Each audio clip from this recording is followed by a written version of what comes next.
Okay, so we've got that direction and that direction.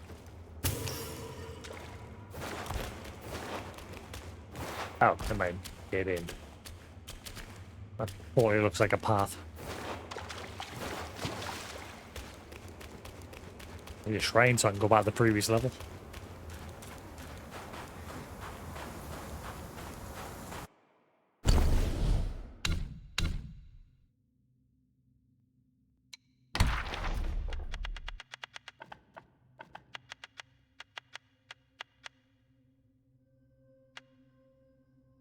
Yeah, there's 2 question marks between there, and I'm guessing there on the previous level. There's 1 there as well.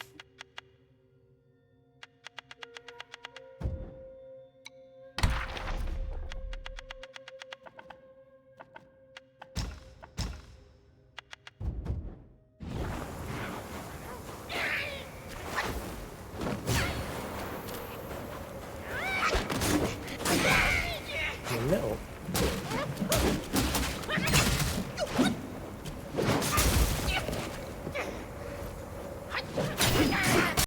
Oh, this guy's being a right twit. There we are.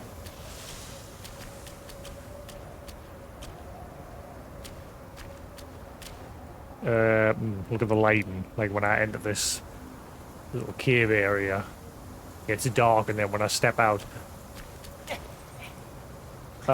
there we go. Bright light, dim light.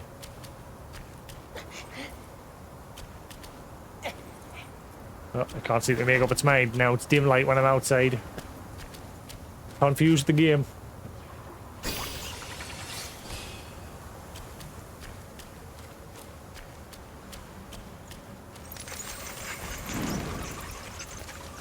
No hill path.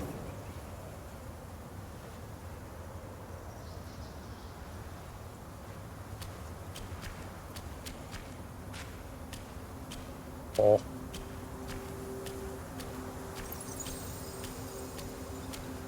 Need some snowy areas.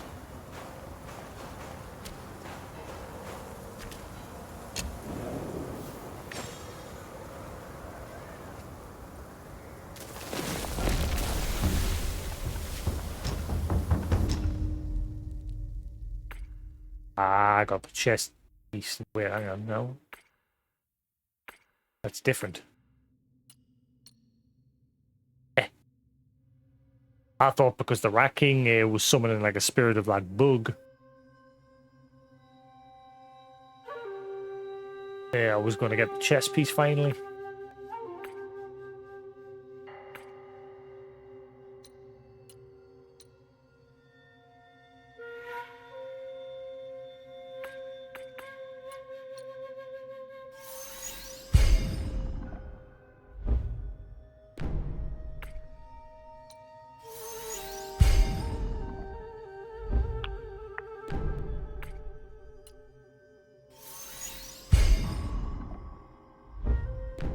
Decoy and duplicates are locked in yellow wind, granting them considerable damage reduction.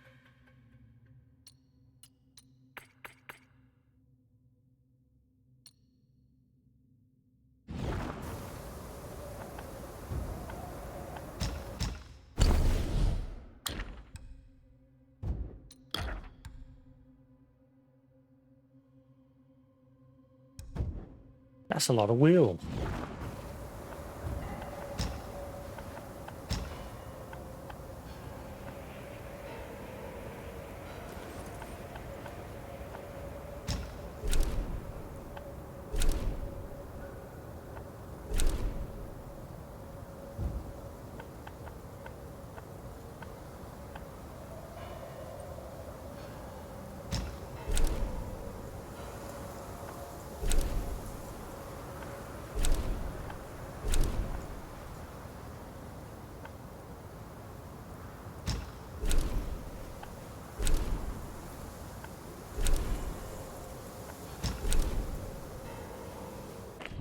Alright.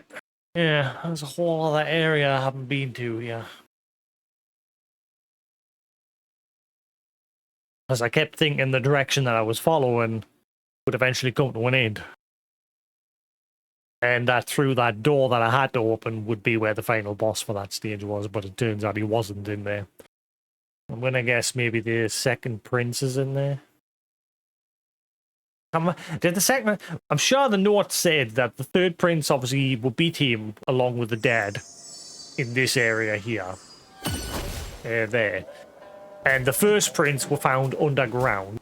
He like lost his mind, so the king like locked him away underground.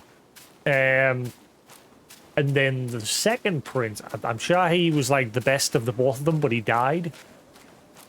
Not 100%. Or the first prince was, but no, the first prince was best of them, but eventually his mind became scattered. I think the second prince was the one that didn't want to follow them, and he left. Not 100% sure. But yes, I haven't been this way.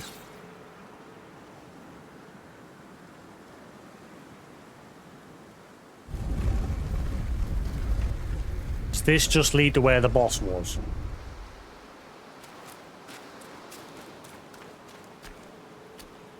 No, it doesn't. There's also that boss. There's also that door where the boss was. I'm guessing in this direction, this will eventually lead to that other door where the boss was.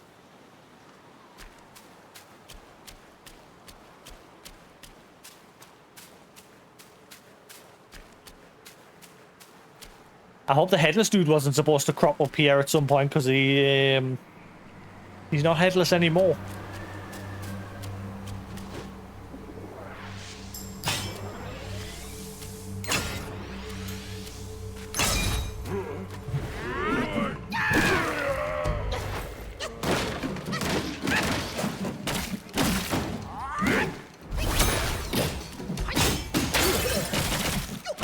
The hell, you broke out of that quick.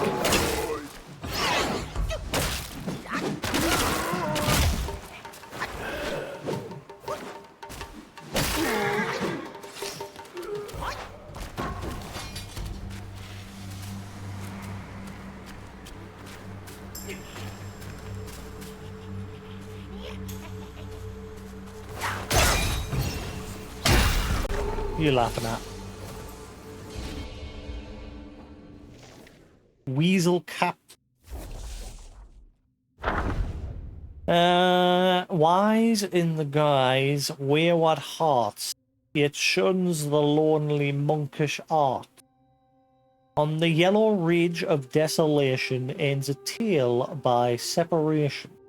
Ever since the strange winds stirred again at Yellowwind Ridge, life had grown harsh for the lesser guise. Tiger Vanguard and the King of Flowing Sands fought for dominance, troubling the Weasel King caught between the two powers. One day the Weasel Captain sat by the sandfield, brooding over years of humiliation. Thoughts of death took hold in him, and he found a withered tree. He hung his belt, stepped on a pale stone, and slipped his head through the noose. Regret came as he kicked away the stone. Agony and dizziness, he struggled, but freedom eluded him. Just then someone held his feet, and a gleaming sickle sliced through the air, cutting the noose. The Weasel Captain collapsed, grasping for air, and saw a gaunt crone with a medicine basket. "You loathe to die. Live well," she said, and left, unbothered by his nature. Transforming into a weasel, the Weasel Captain followed her home, a dwelling with crumbling walls and empty barn. She lived alone after the death of her husband and son, foraging for herbs to trade in order to survive.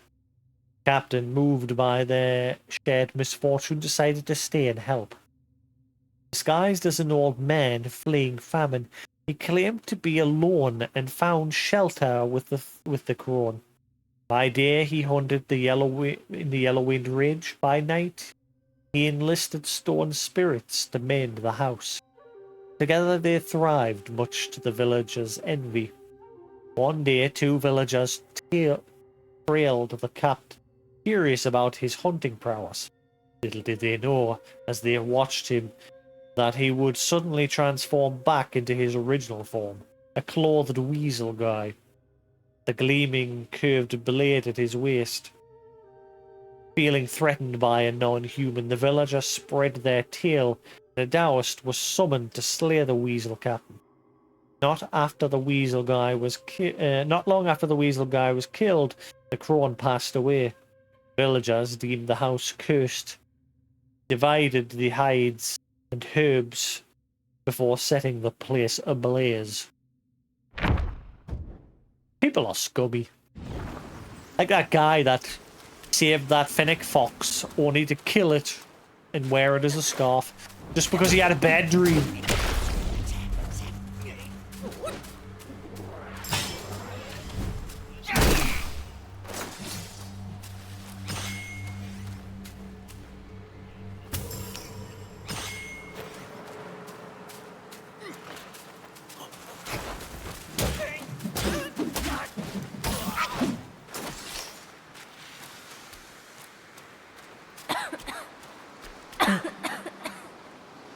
I'm here, little monkey. Let me hear my rattle drum. Ah, I've got the rattle drum.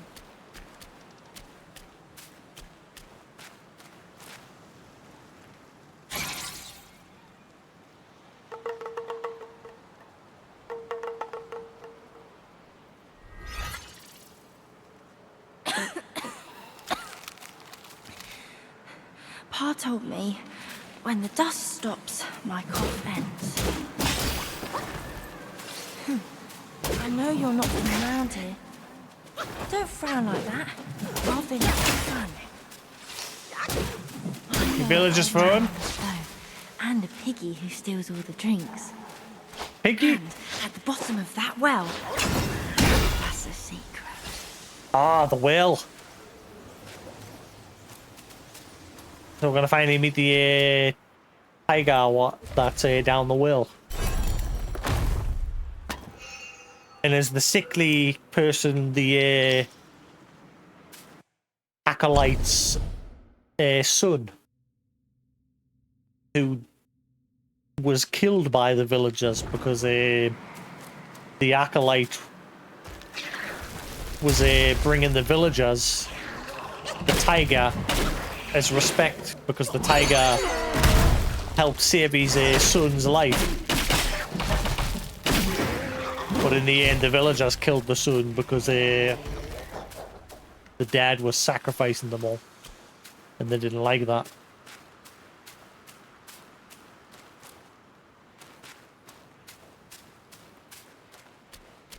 Yeah, well, this is just a dead end. So now what?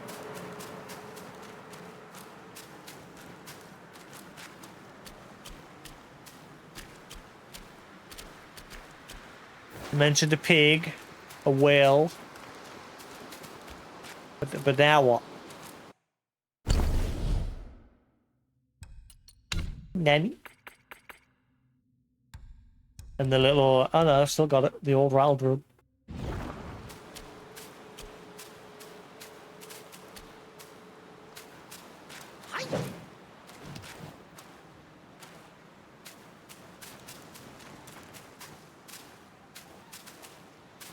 Huh.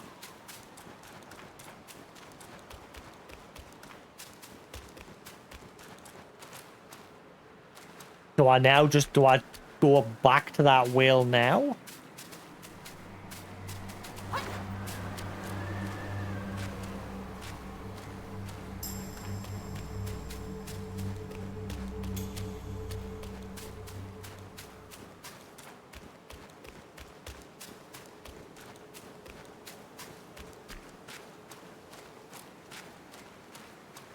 Maybe now I go back to the whale. I'll have the option to use the rattle room thing.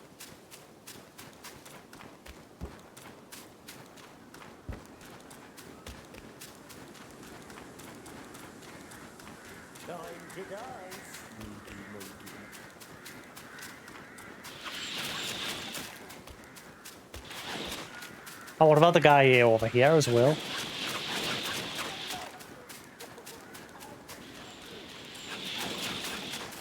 We're not there anymore. Proven true is my foresight. A grim god.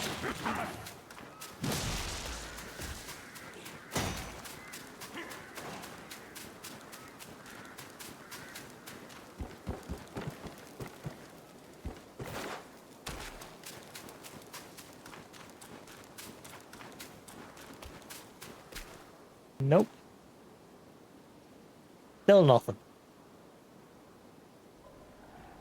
I'm still hear it down there.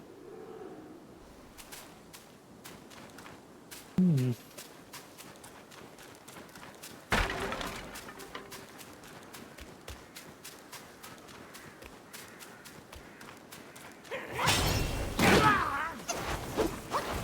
could never break this gift of honor. I just broke it. That's too bad.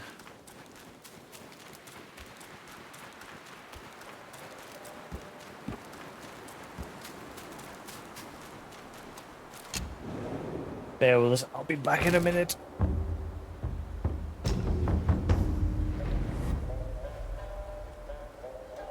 Nip into the loo.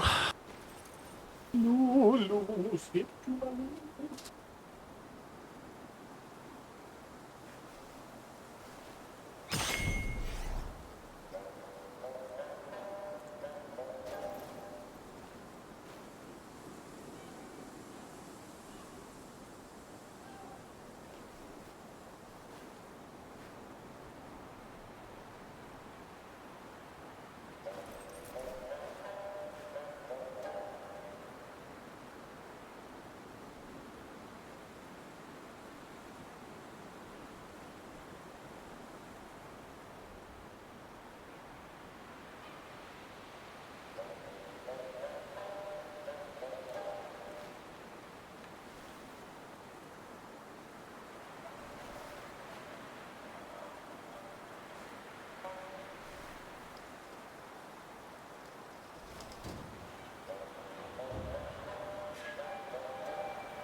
Alrighty then.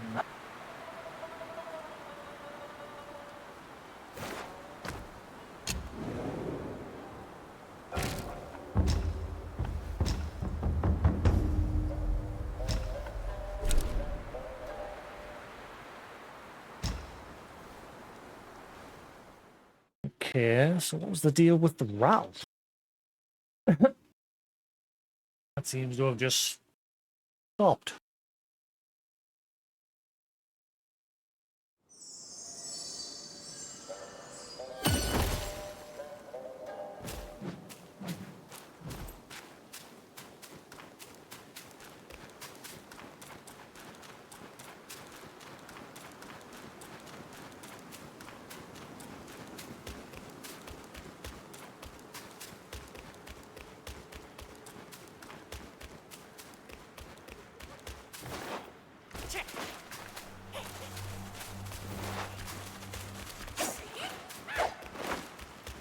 Well, nothing else being said here.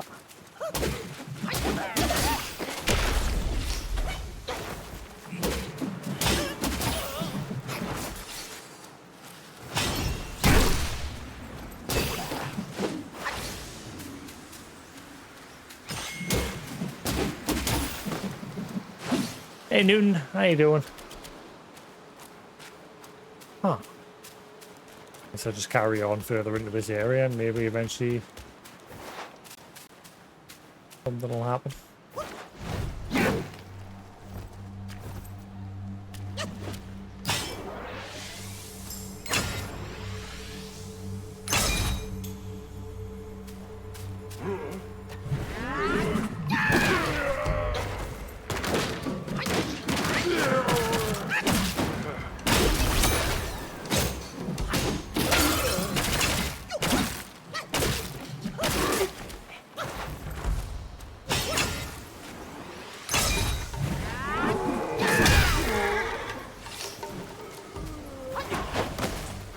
Lucky.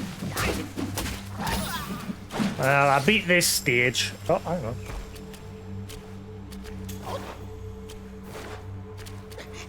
Why can I go here? I beat this stage, but I had to come back because it's an area that I hadn't been to.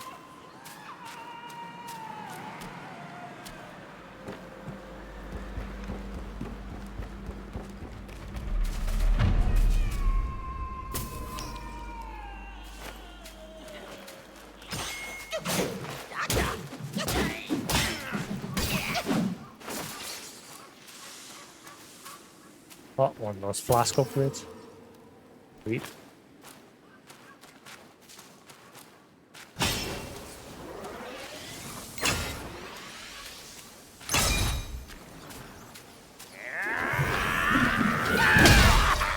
Nope. Oh. Oh. Go eye down.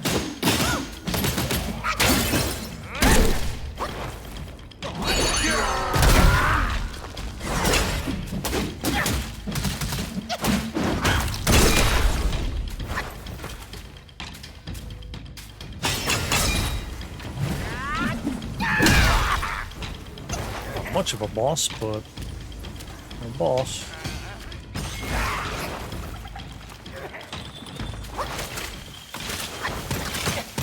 Oh, don't jinx myself. Oh, what he's just doing.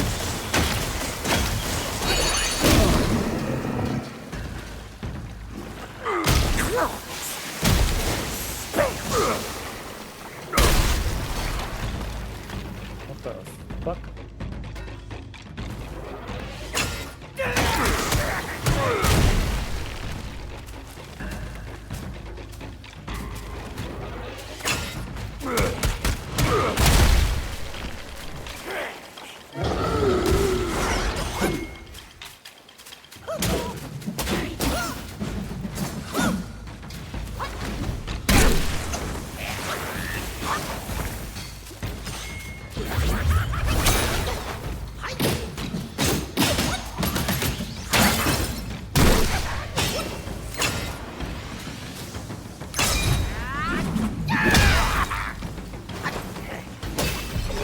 Yeah.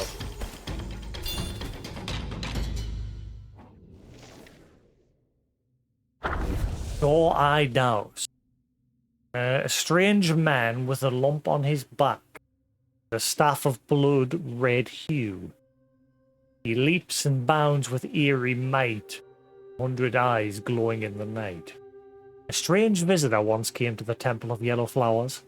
proclaimed himself trained in the mystic arts upon the Mount Ling Tai. Submit now and yield to me the thing, he told the master of the temple, and you will be spared. The beetle commander was sent to subdue him, and the man was sealed in a cocoon sack in the cave. 8 days later, Alessa Guai brought word that the master that the sack lay surrender to the master that the sack lay sundered. The captive had escaped. After this, the master gave nothing but a smile. His escape from the cocoon sack, fleshy mess studded with many eyes sprouted from the man's back. He paid no mind to this horrific sight and continued his wandering practice. He passed through a desolate mountain where bandits ran rampant. The nearby villagers lived in squalor. Here he chose to settle and summoned rainfall. By his arts, the blasted peaks grew green with elms and willows, and the slopes cloaked themselves in pines and firs. After his efforts, the once barren mountain saw years of clement weather, and the people of the lowlands flourished in numbers. Yet the bandits cared nothing for an honest life. They saw the greenwood only as fresh plunder, and the growing number as ripe for the hunt. The man then took on the guise of an enlightened monk and went among the bandits' hideout to spread the wisdom of the Buddha. In the end, even the bandits forsook evil and came down the mountain to live in peace. Years passed, and came a day when the men entered the village and raised a ritual staff at the entrance. From its crown poured a blood-red light. Every person it touched fell into a frenzy, tearing at each other as if under the thrall of some evil force. In mere moments, the lowlands became a pit of slaughter, and the ground overflowed with the blood of the slain. On the man's back, the lump gaped wide, with countless eyes unveiled. Slowly, they supped the spilled blood and sundered spirits.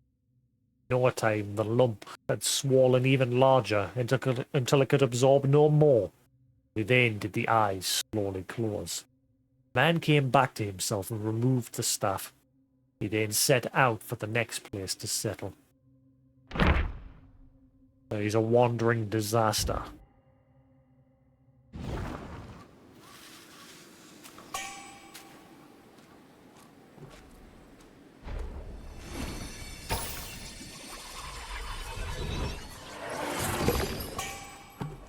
Go I doused.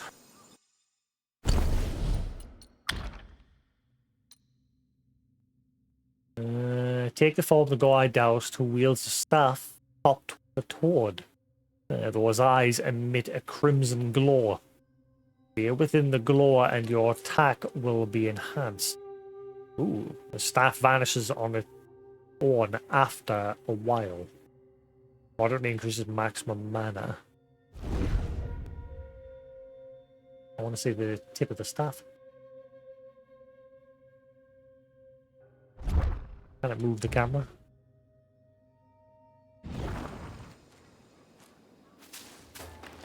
Ah, you son of a... Move, move, move, move.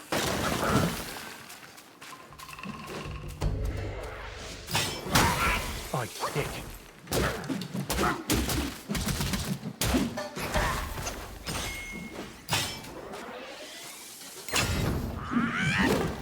You missed!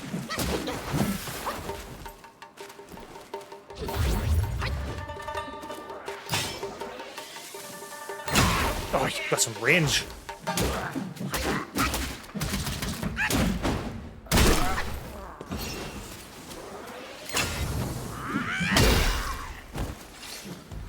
Get out.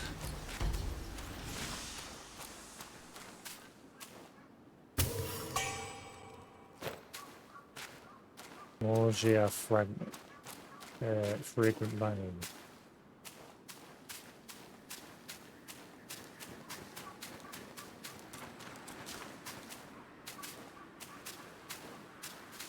What was the deal with the Ral Drum?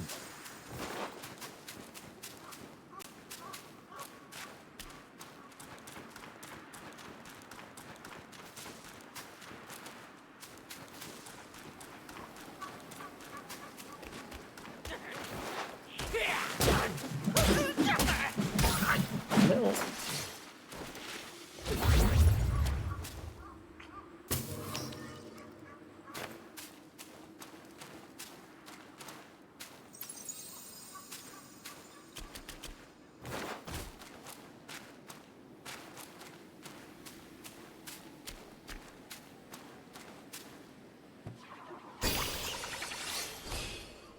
Been a big level the second chapter.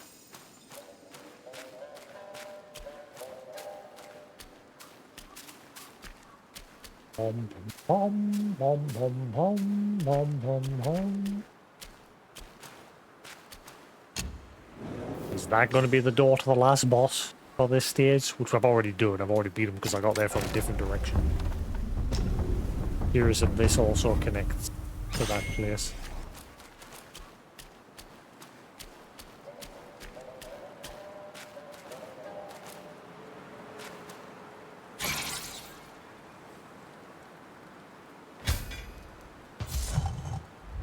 Bum, bum, bum, bum, bum, bum, bum, bum, bum, bum. Yeah, I think it's led to that place. Wait. It has. Wow, so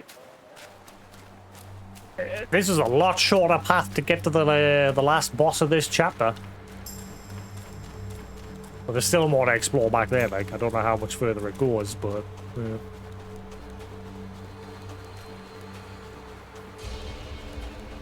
also, that traveler that we met in the first level was over here, but he didn't really have much to say. He's gone now. He's not there. Huh.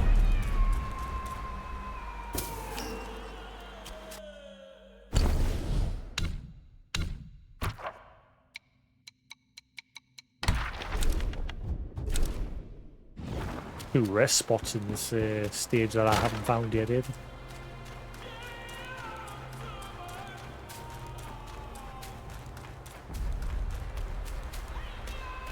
Yeah, I've already beat the boss of this stage. He's just over that way. I need to finish exploring up that way.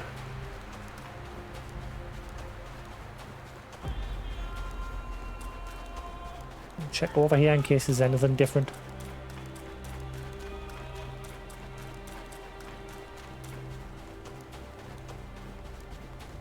Yeah.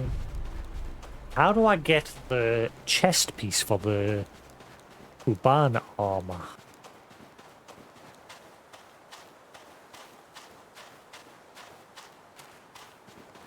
And where did Pigsy go? And the horse dude? And the traveling dude that gave with the gourd?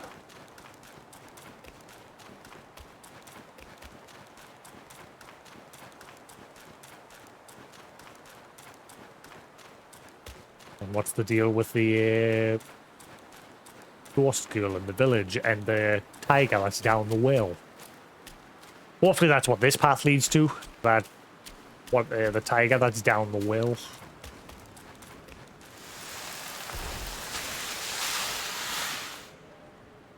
Danny. Oh.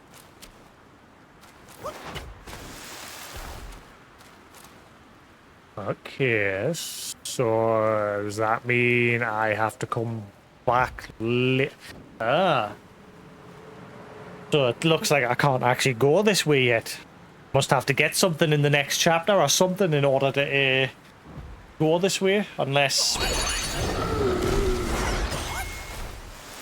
Oh, it just immediately... Huh.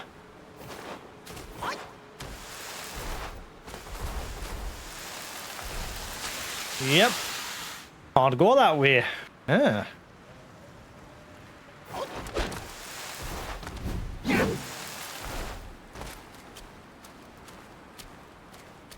So I need to remember to come back here. I need. I must need some sort of ability or equipment or something.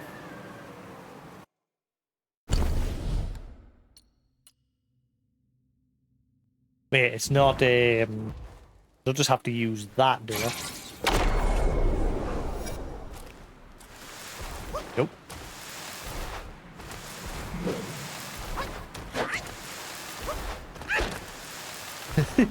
Nope, can't go that way. Alright, so I need something to get up there. I think I need to crack on with the next chapter and then come back, but I'm worried I'll end up forgetting.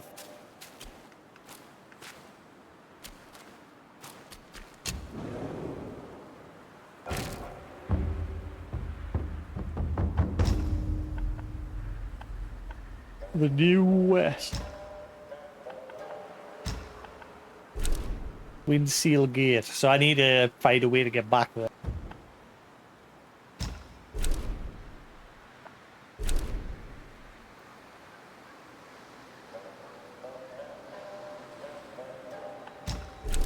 I wonder if I go back there now, I wonder if Pixie or whatever his name was, I wonder if he'll be there. Or if there's any, or if the chest piece for that armor is back here. I forgot I could fast travel there. I thought I couldn't go back because it wouldn't let us re-enter the gate. And I can just fast travel here.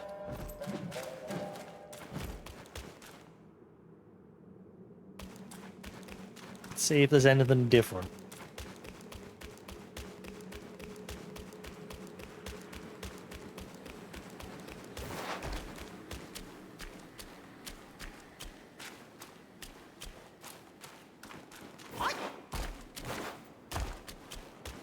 Dum dum dum dum dum dum dum dum dum dum.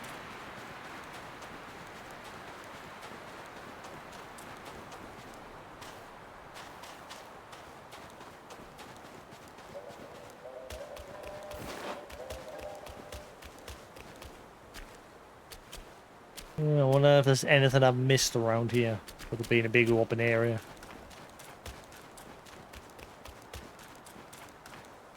I got the loot from over there. And the loot that's behind that rock over there.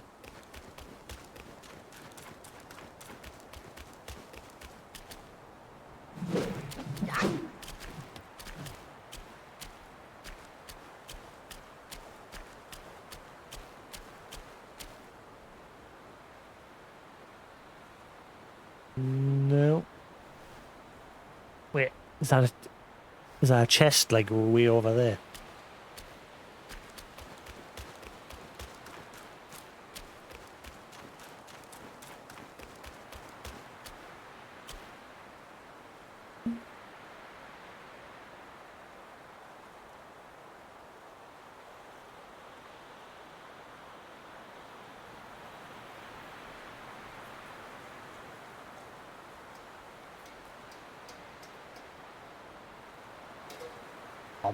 Bum bum bum bum bum bum bum bum bum.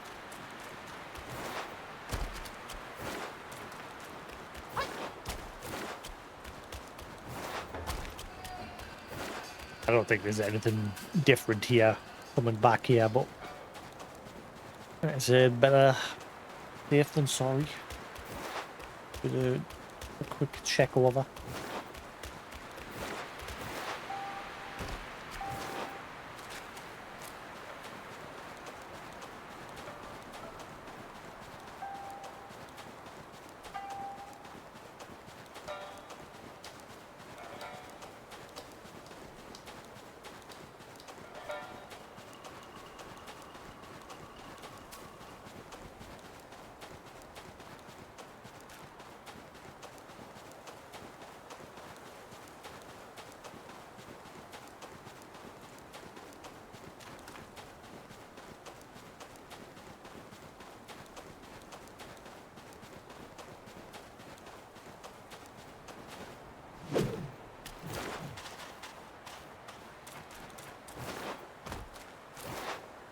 Yeah.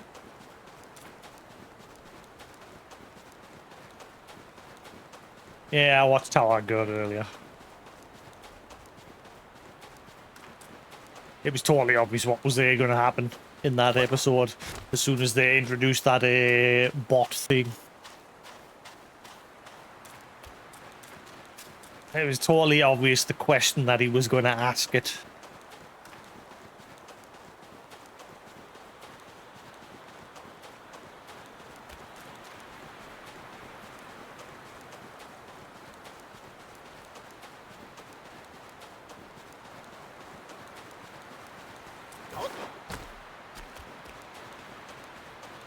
Just a load of empty chests.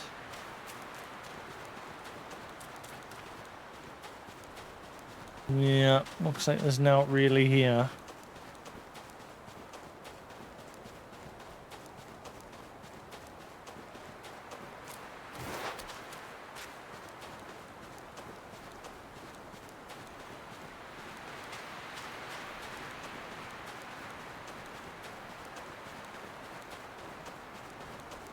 What are some of my very first gaming memories?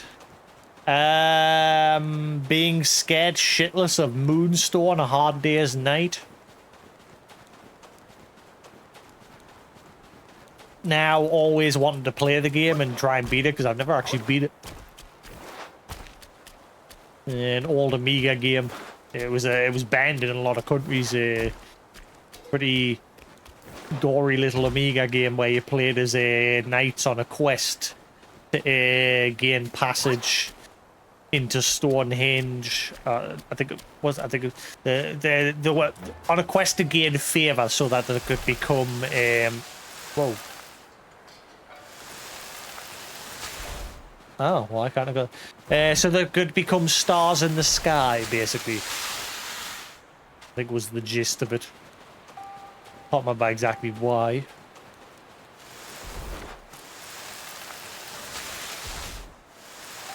As well as a game called Blitz on the Biotone, which was like one of the first consoles. It was a little game where there's like a bunch of buildings and you were a plane flying overhead and you had to like bomb the buildings to flatten the surface so that you could safely land.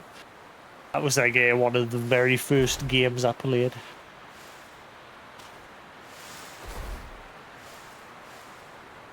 Okay, why can't I go over there?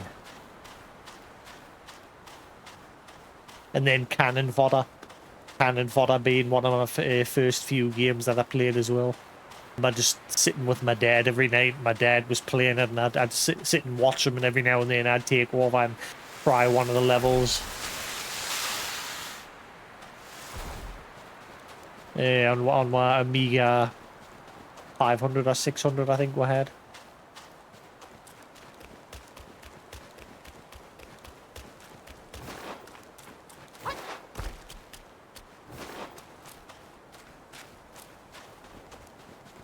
Nope, new around here.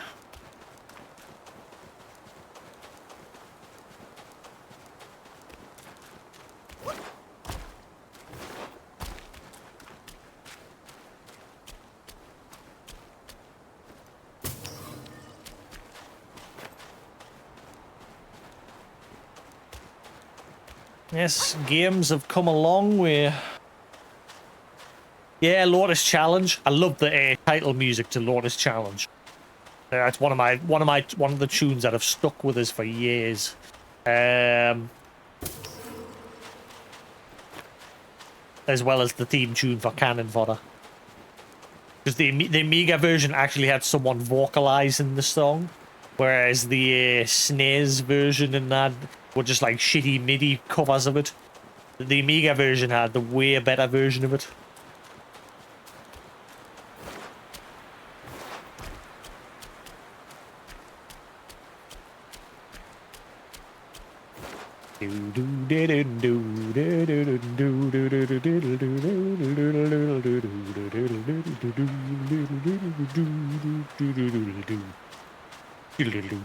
That's one of the tunes that stuck with us.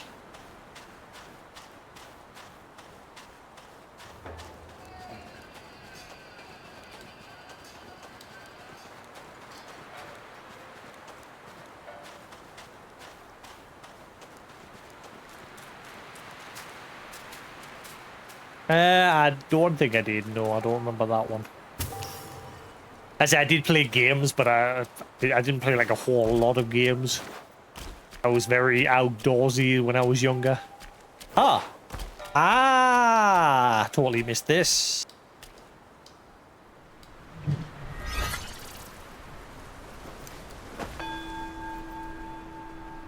I think I missed this one. Thing is, you can re-sit back down on them even if you found them. Might not. I can't remember sitting at this one though.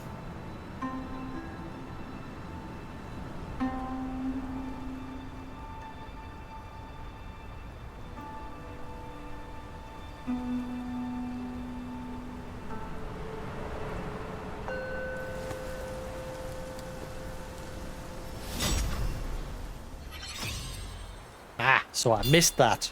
That's a good job. I did come back here. I'm missing one more in this level, which is probably in that area where I can't go, where it keeps like sliding us back down the hill. I need some sort of ability. I need some sort of ability to get up there, I think. I don't know what, like. And then there's the mystery of the tiger down the well. The girl with the rattle drum. There's a few things still need solved in this level.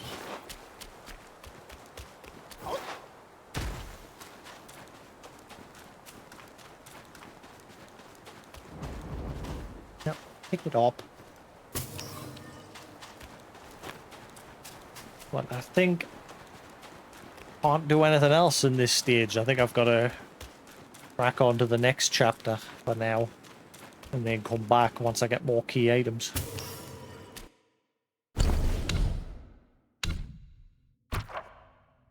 Yeah, so I'm missing one meditation spot. Like I said, it's probably up that hill that I can't go up.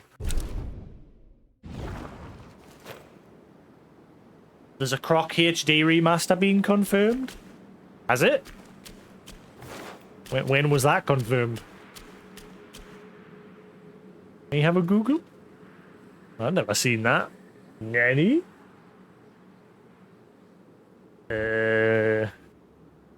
Croc HD remaster.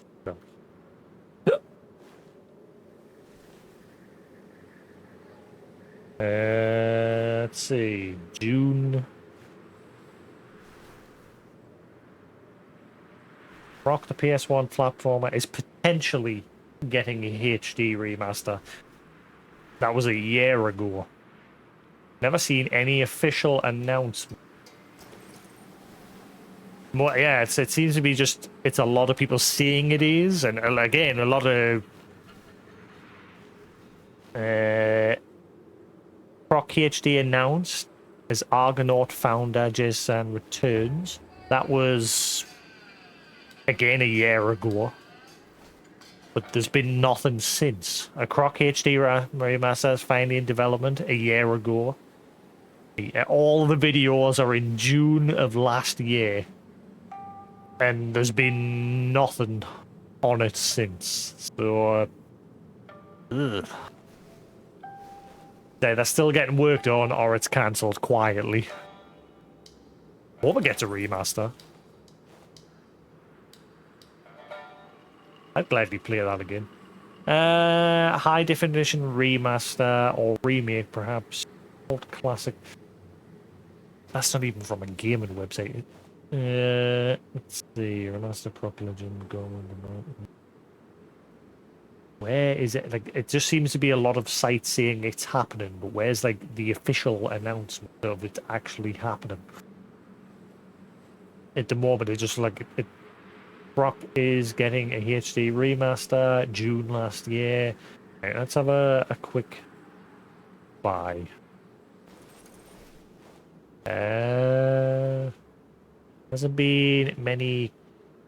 been a mainline Croc game since June 6, 2000. Funny that this rumor was also spreading in June of 2023. And while it sold as well as Banjo-Kazooie, the trilogy faded into obscurity over the years. That might change, as it's coming back with a HD remaster Response to a tweet from game industry biz editor-in-chief James blah blah blah, sharing articles written things about the making of Croc, while also calling for a remaster. Argonaut founder Jasix revealed they have an update on the series. I have news, but it's a little premature to announce it. Croc HD has started early development. Alright. Again, that was June last year, but he wasn't technically supposed to announce it yet. I'm curious how far ahead they are, or if it's been quietly cancelled, one of the two.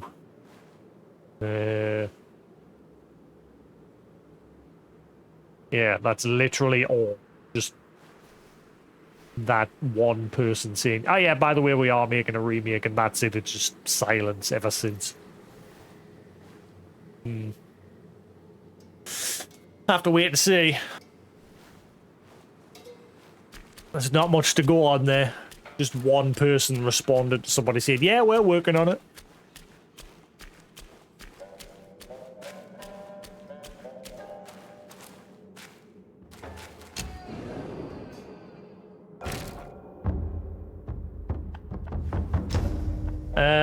Right. Guess I've just got to go to the New West, because I can't figure out how to get any further into the Wind Sealgate area. I think I'm just going to crack on into this area. Unless I've got to go somewhere else.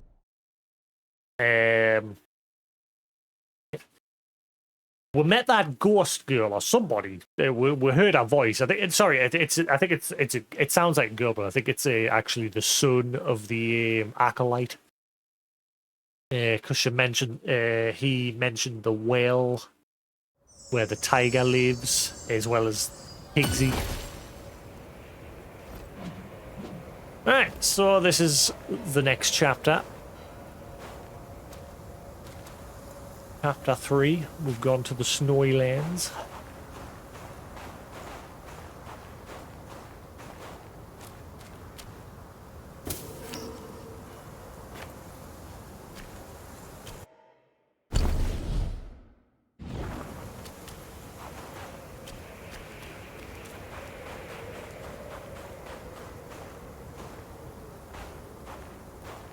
A lot of dudes. Oh, they all just turned to stone.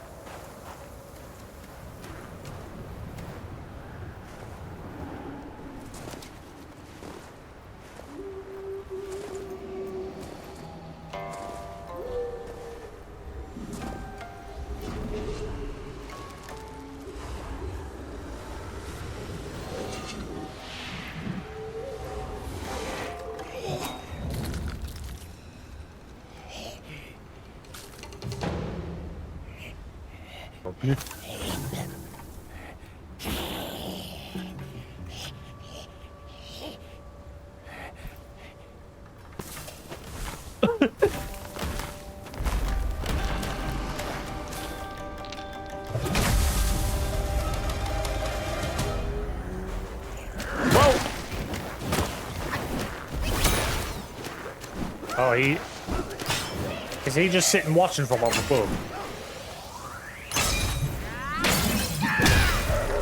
Guess what? I one-shot him. So... Oh god, he's still alive! Wait, no, you're not. You just had one last little final swing. Wait, how many collections now has Ace Attorney had?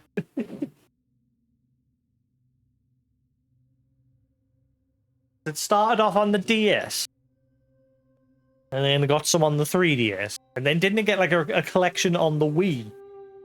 And then it got a collection for like newer consoles to the as well as I remember did Steam get a collection as well, or was it just PlayStation and that? I can't remember. Or Switch. I've never played any of them. No, it doesn't seem like it's my cup of tea. They seem. I mean, they've done well clearly because a lot of people do like it. I've never really gotten into it myself. Frozen corpse. Wisdom's lamp lights seasons span. Time flows like water through our hand. Snow and wind obscure the way. Achievements drift like bubbles ground. Yeah. The temple rules state new monks entering the temple may receive a new sire. One day, Master Non-Void joyfully welcomed a new disciple and personally led him to the storeroom to fetch Kasaya. The young disciple found that the Kasaya was made of a single layer of cloth, hardly adequate for the snowy mountains. He asked, Master, this thin Kasaya seems suitable for summer. Can I exchange it for a woolen one? Non-Void shook his head, shook his own Kasaya and said, the one I wear is the same as the one in your hands, only more ornate. With the Buddha's wisdom in your heart, you shall fear not the cold no more. The young disciple, still doubtful, asked, Master, I saw many seniors frozen to death by the roadside. Non-Void kindly replied, their understanding was shallow, and mine's unsteady. Yet you are different. I can see that you have the potential to comprehend the Buddha's wisdom. The young disciple, feeling proud, happily followed his masters back with the Kasaya. Not long after, another frozen corpse appeared outside the temple gate. Non-Void led his new disciple past it. The young disciple asked, Master, did these seniors all freeze to death? Non-Void continued walking slowly and said, Fear not, my disciple. They lacked piety and wisdom. You are different. Wow, so the first guy that went in died like the rest of them. Line up, one and all. Come and freeze to death.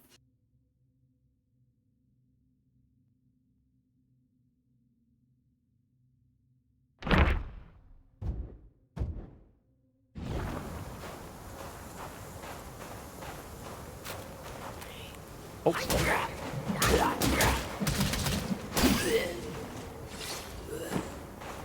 Where did that monkey go?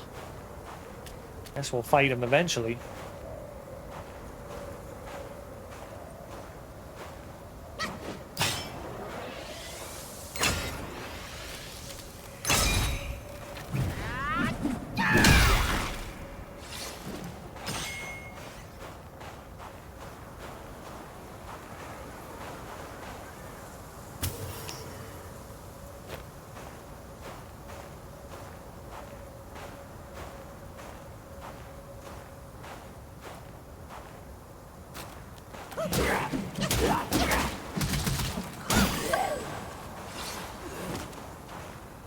Money bead.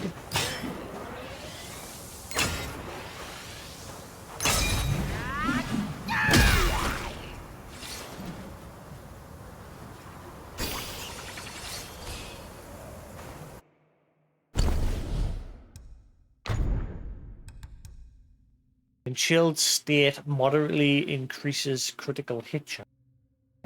Yeah, so some enemies can put like a chill on us, but that'll give us a crit buff.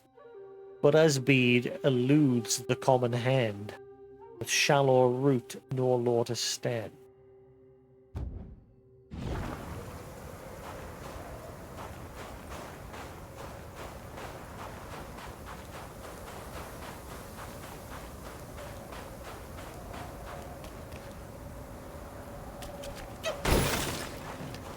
Okay. Some of them won't come back.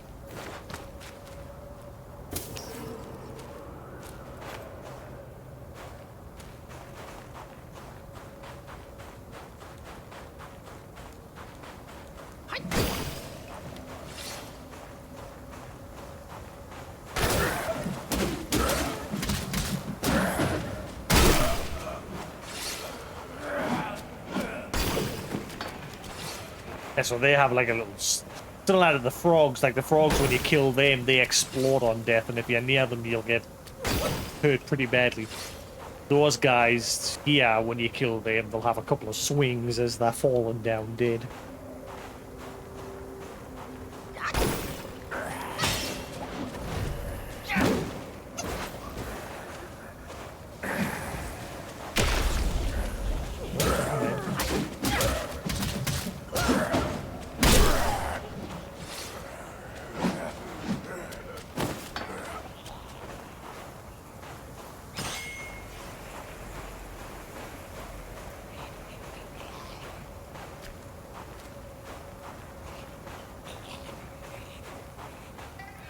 Ah, there he is.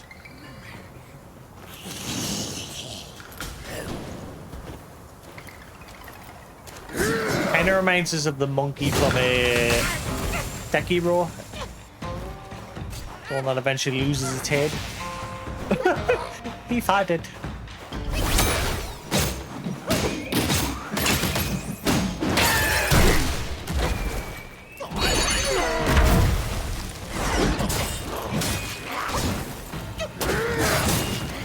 Oh.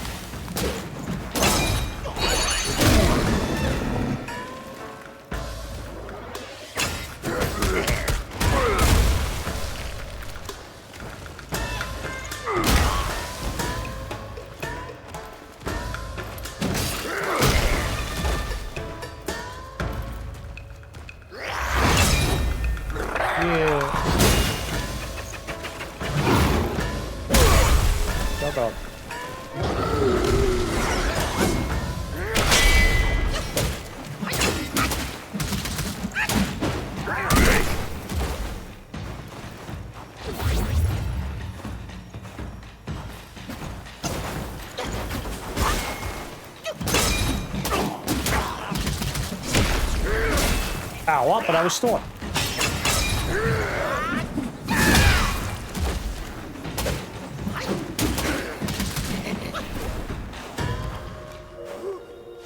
What are you doing? Is that like a fake beg for mercy?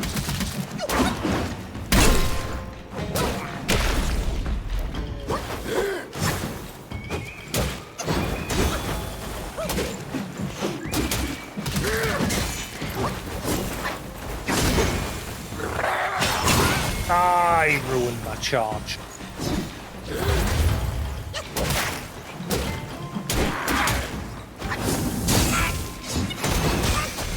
Ooh, you little. Good night. Oh, you missed.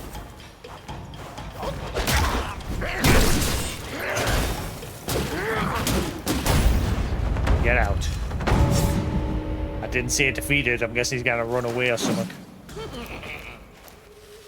You little.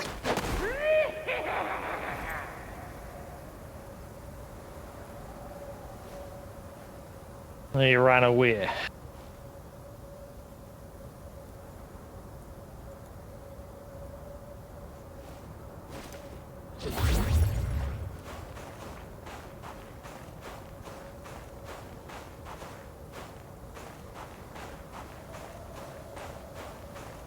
What a dick.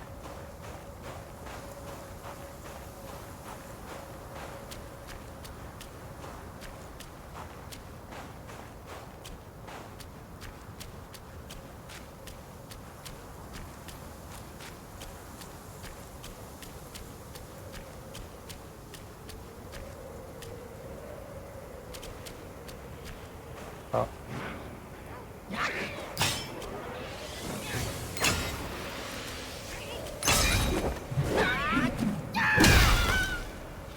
Don't think so.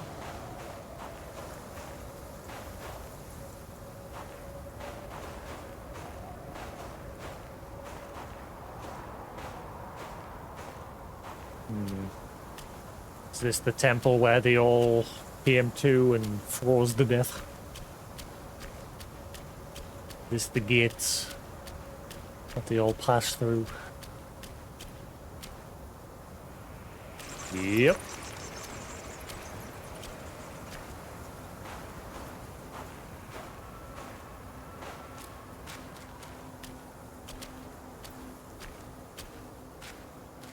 Come on, which one of you is going to come to life?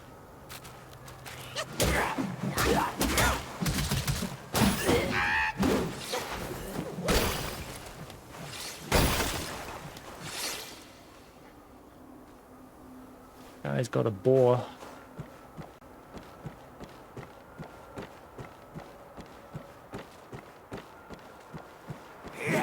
Whoa, little shit.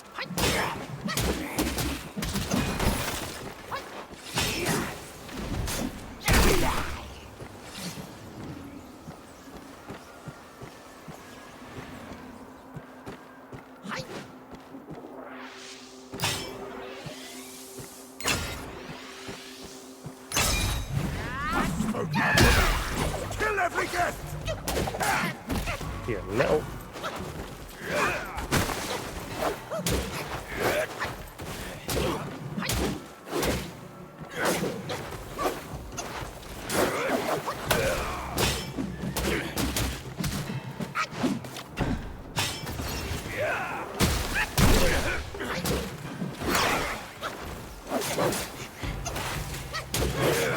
Here, little.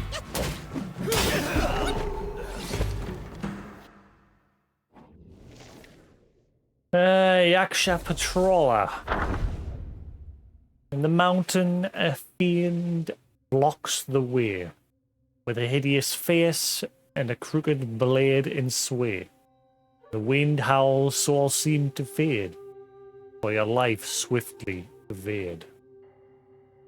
The Yakshas who migrated from the west had a great fondness for meat. Fortunately, Little Thunderclap Temple did not have a strict vegetarian rule, which delighted the Yakshas who sought refuge there. All the Yakshas in the mountain aspired to become patrollers, not only because the uniquely designed large sword that looked particularly imposing and could fly back to its owner with a great precision, but also because patrollers guarded the outer mountain and always had access to fresh meat. One day the Yakshas were gathered together, drinking blood and eating meat, reveling in their merriment. Their raucous behavior soon became known throughout the temple. The overseeing monks who adhered to ascetic practices and only ate vegetarian food were displeased. They carried a large pot to the Yakshas. When the Yakshas peered into the pot, they saw only radishes and greens, and their enthusiasm waned. One Yaksha scolded, "Do you think eating this will help you gain a deeper understanding of the Dharma? How shallow." Another added, "Our master said to achieve ultimate bliss, one should not restrain desires." Hearing this, the supervising monk replied, "My desire is to promote virtue. If I don't persuade you, I can't achieve ultimate bliss either." Thus both sides argued heatedly without reaching a conclusion. Alas, eating what one likes and saying what one wants are not inherently wrong. However, one's happiness should not disturb others, and people should not derive pleasure from bothering others. In this case, both sides were at fault.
Pound level considerably increases damage reduction upon a charged heavy attack.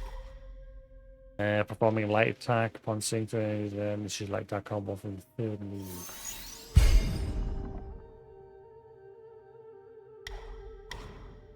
Wait. Oh, yeah.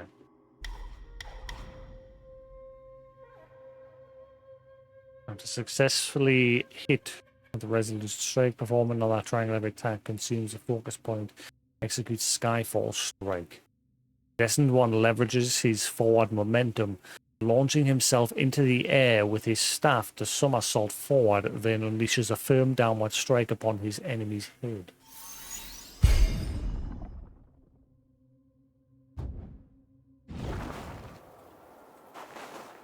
Oh god, they're everywhere.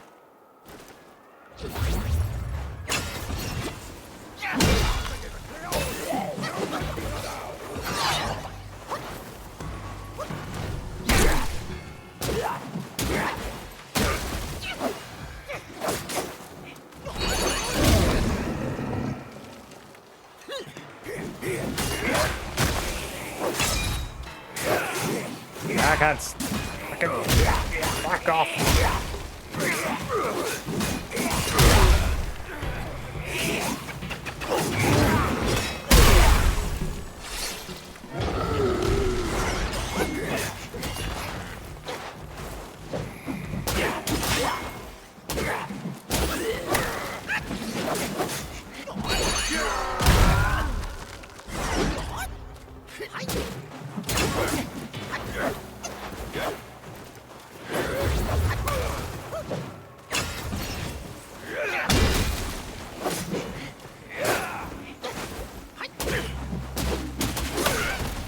You little. Oh, I'm not dying to you. Oh god. Ooh, wait. Take that spirit for a dollar.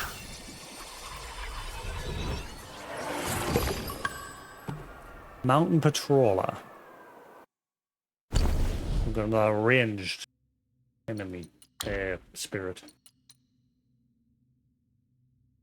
Mountain Patroller. Take the form of Mountain Patroller. Leap up and let a flurry of slashes rain down. This bout of recklessness is sure to deter the foe. Slightly increased critical chance of jump heavy attacks.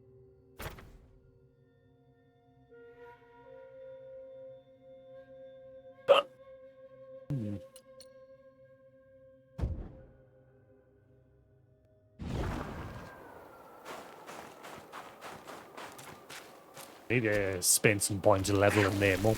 Ah, bollock.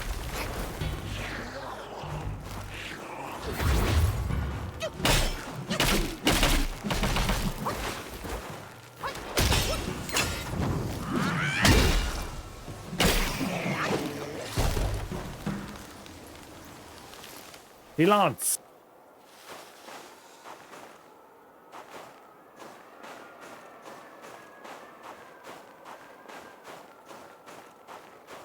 Yeah, but there's still a path back that way as well.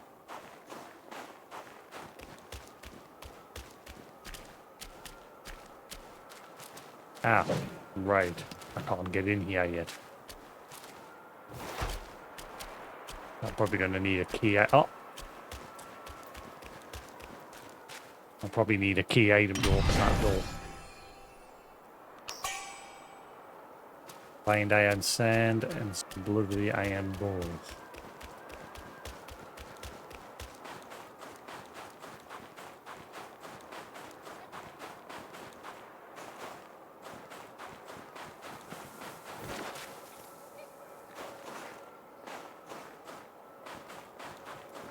There's something over there.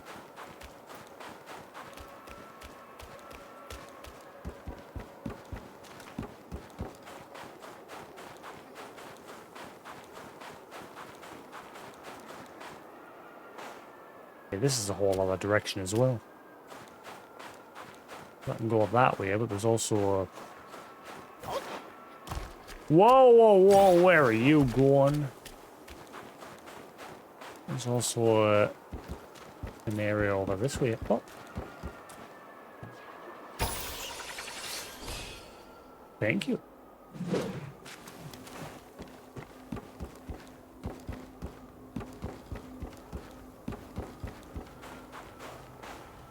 There's this area here. Looks like it's just a dead end with some wheel at the end if you beat the guy guarding it.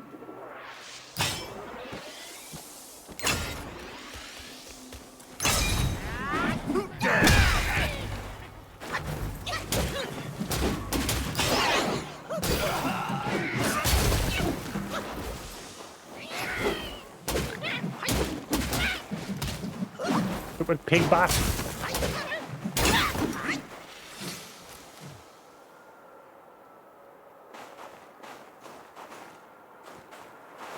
Yeah, looks like they've just gone this.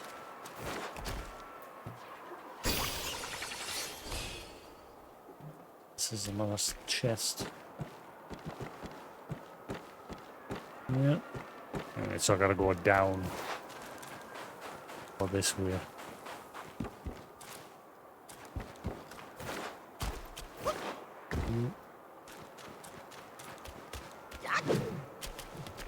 Nope, nope, nope.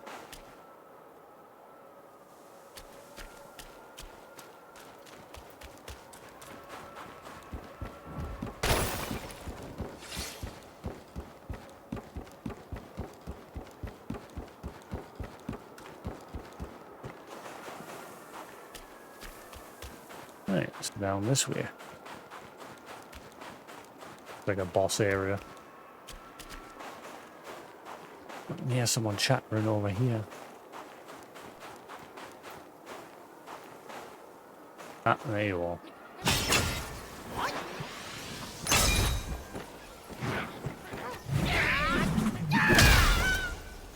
Get out.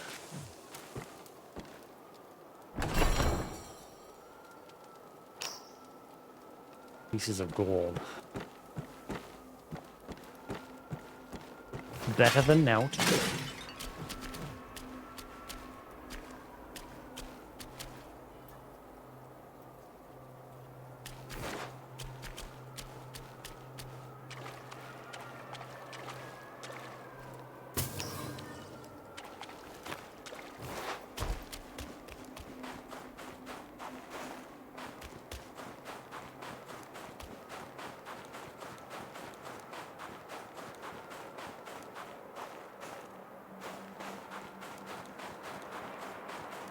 Oh. I bet you can't go through there. What's up? Every time you see places that looks like it's somewhere to go. Invisible walls.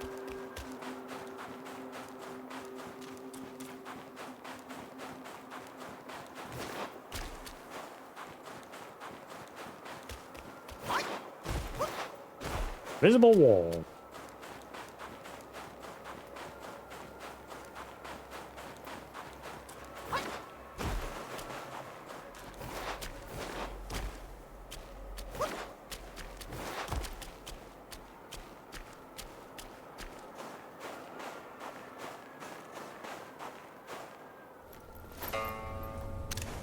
Faith and devotion, quite the notion. Yet how many can claim a mind so pure, still, and sure? Look at you. Through the heavy snow you roam. Desiring that thing, no doubt. I read your fortune before you came. Care to hear?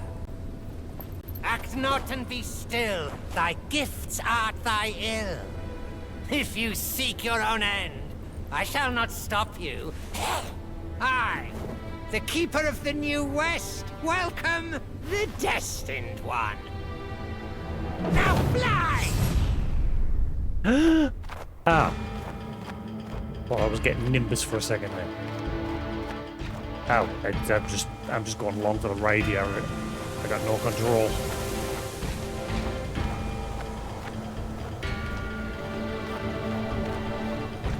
I'm a bat.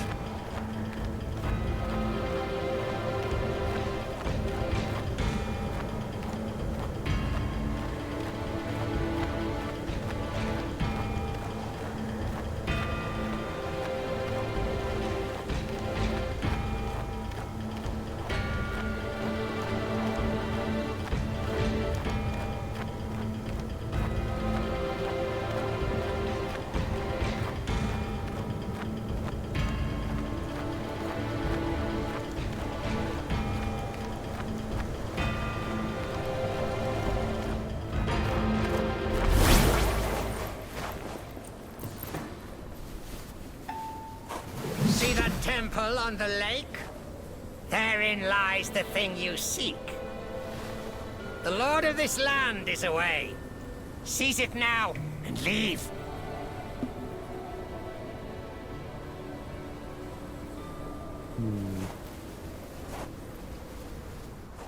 Why do I smell bullshit?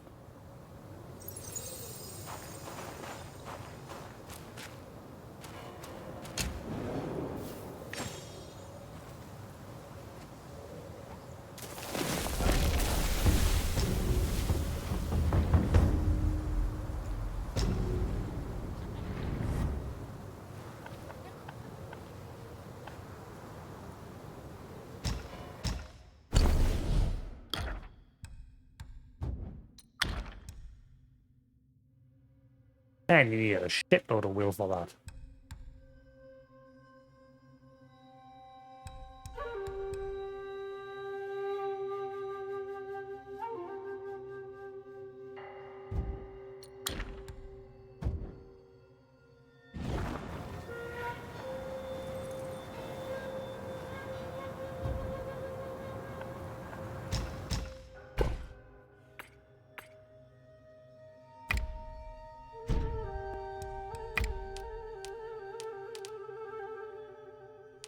Yeah.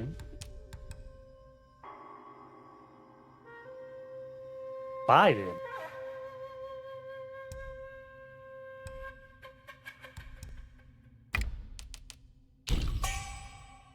As well, because you use them for upgrading your health.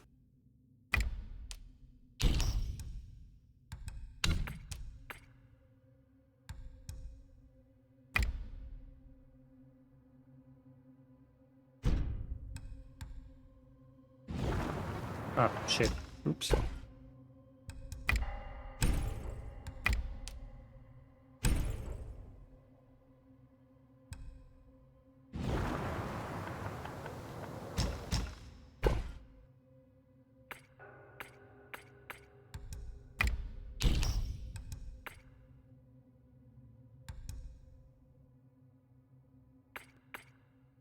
Hmm.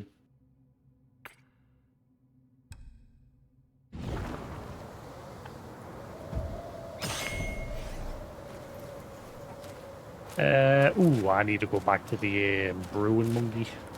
Well, I've got an option to upgrade my gourd.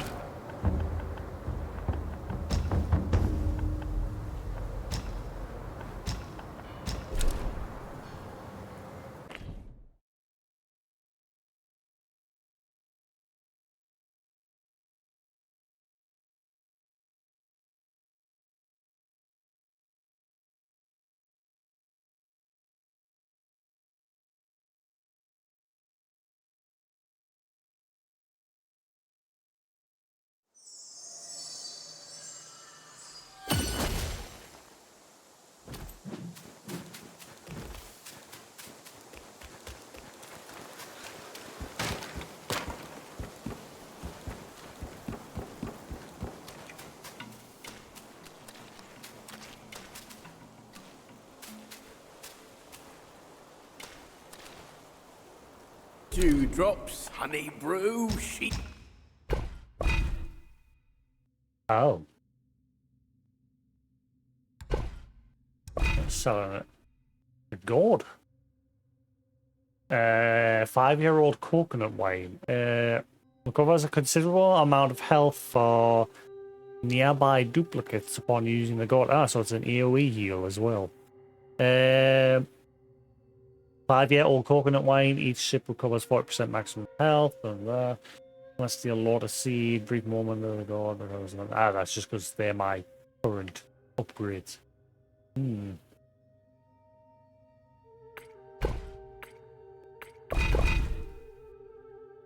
Curd, palm tipple, I drink all there is. I need one more. Never mind, I thought I had enough. Right, so I need 7,000 will to come by that gourd off him. Drink. I need to save up. Drink. It can lead to success. Not got enough just yet.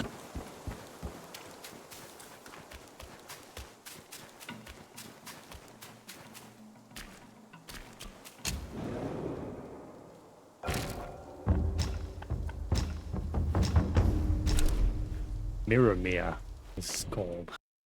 Will o' the Wisp. Dead husks, flickering flames after living beings perish there. Lingering wills roam the wilderness, occasionally coalescing formed. With the guidance of the wise master, you can learn the art of absorption and harness them for your own use. I'm hungry.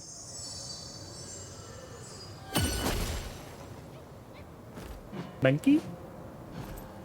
I hear monkey. Monkey? Alright, you're a monkey!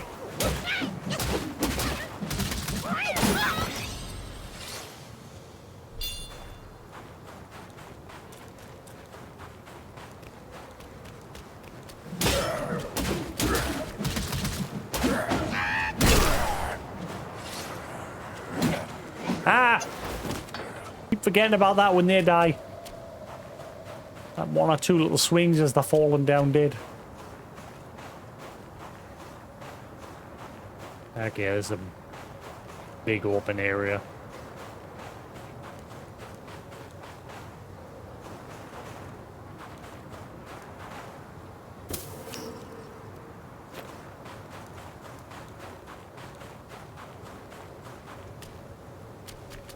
Stuff together here, there, and everywhere.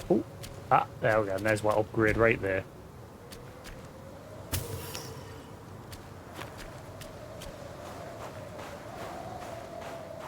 Alright, cool. So I got one for an upgrade anyway. Oh, no, that's not an upgrade. Celestial Pair. Descend to the mortal realm with the barefoot mortal. This can be used to make medicine. Add 8.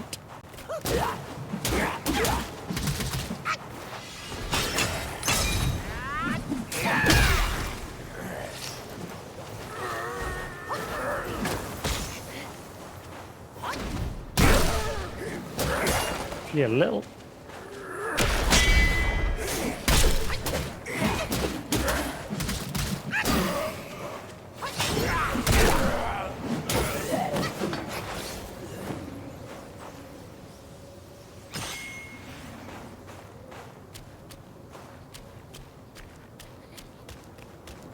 See you up there, get down.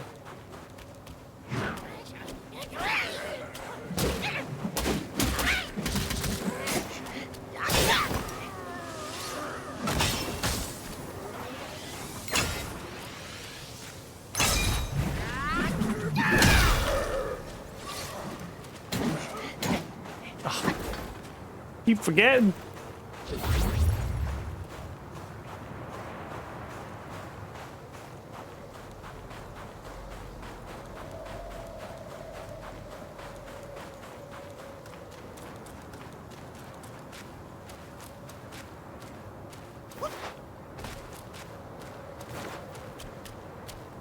Ooh, frozen lake.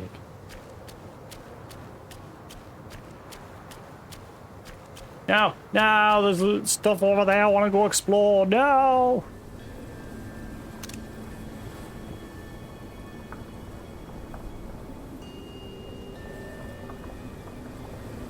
Oh. Is that a big... Oh, is that the big goldfish?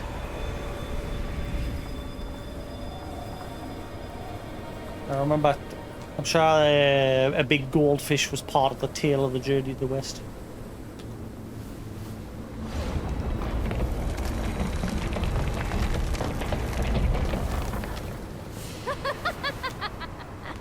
How delightful. It still recalls your scent. Oh, big koi fish. Number 2.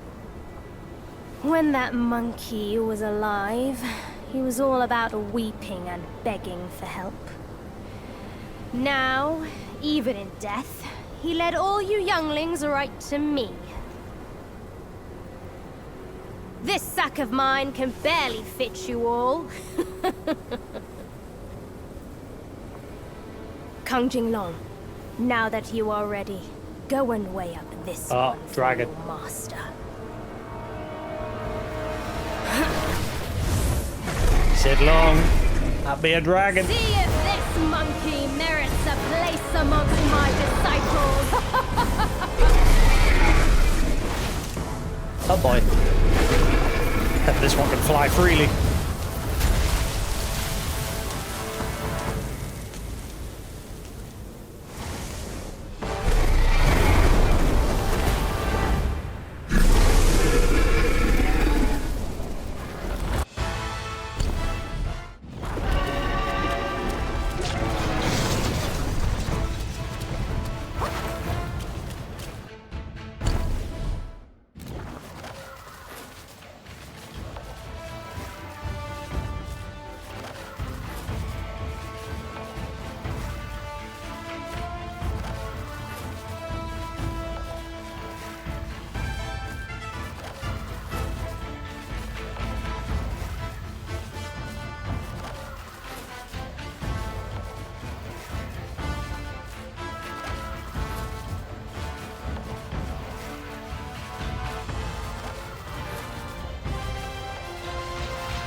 Right.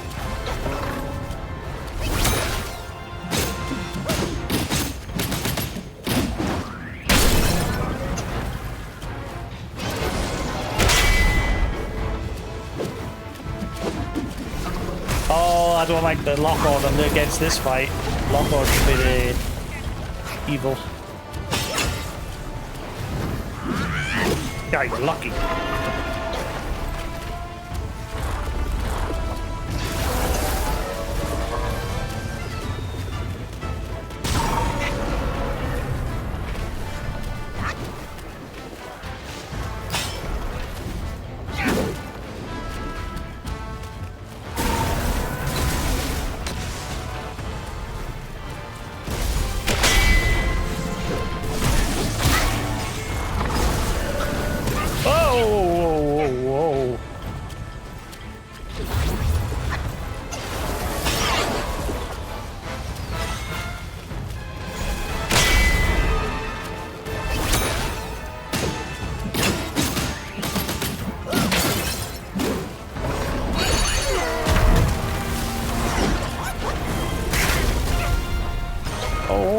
Get up.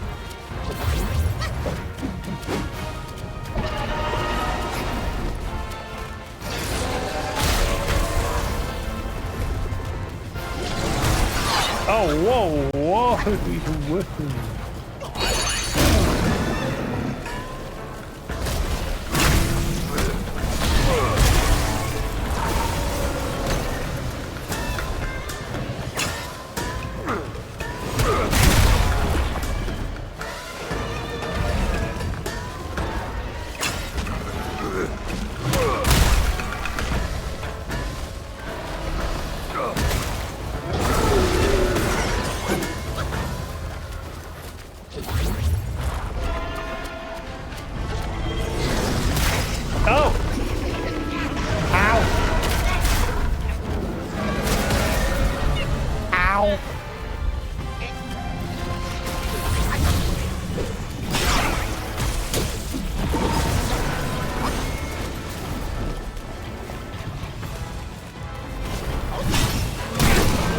Come here, shit.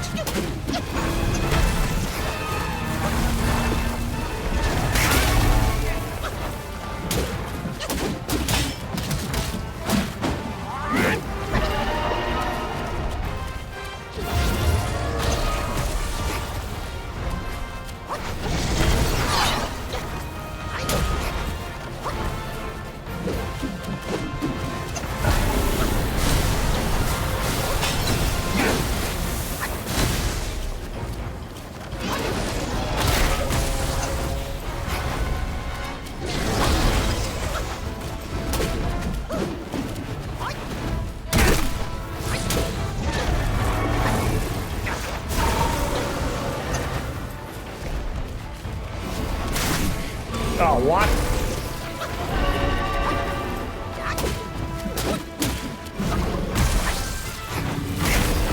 Oh. Ah. Yes, that dragon just slapped my butt all over.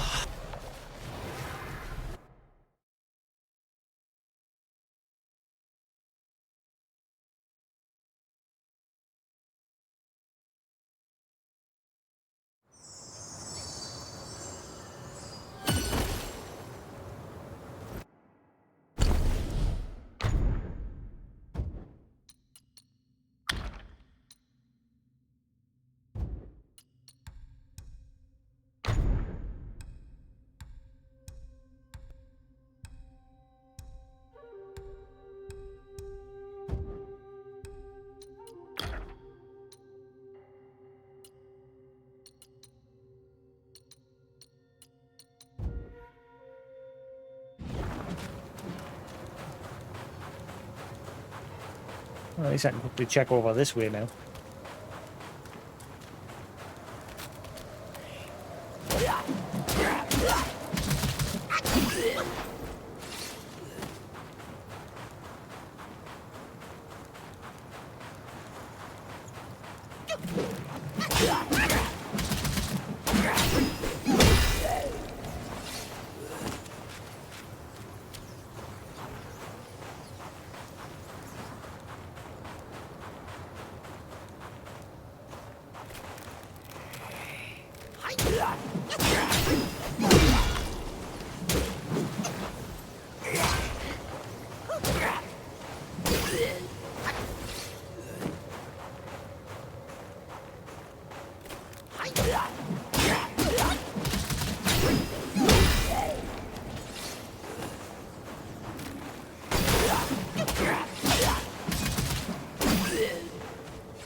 job. I came over this way.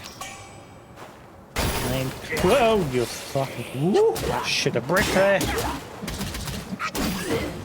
Dick.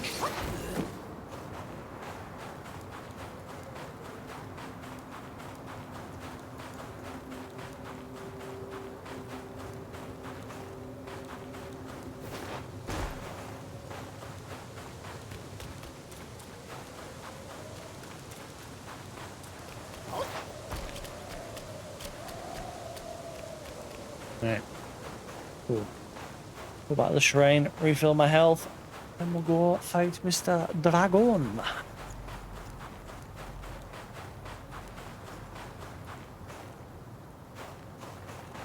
don't think there's anything else. I think the reward for here was just this chest here.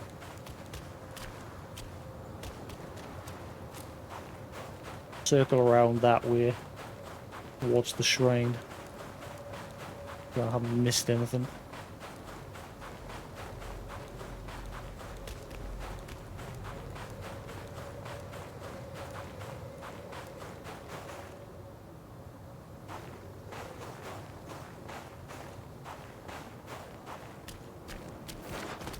Nope.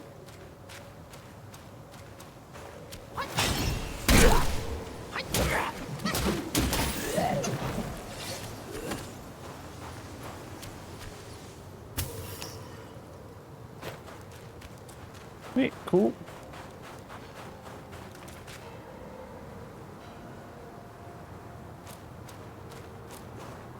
What was that clanking?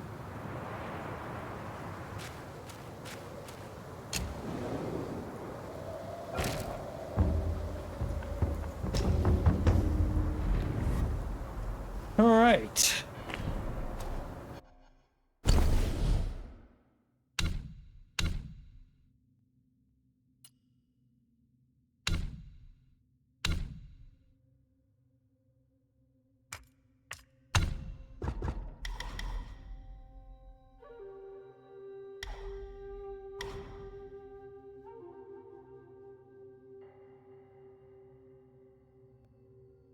Each talent level slightly reduces the duration of 4 beings of effect.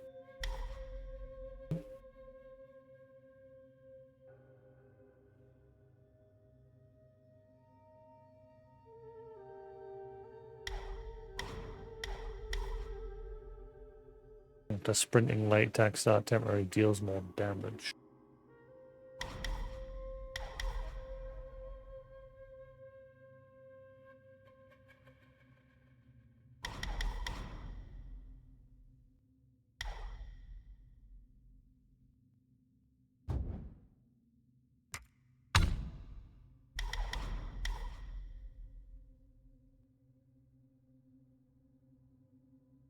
Grants massive focus upon seeing through and hitting the enemy with resolute strike.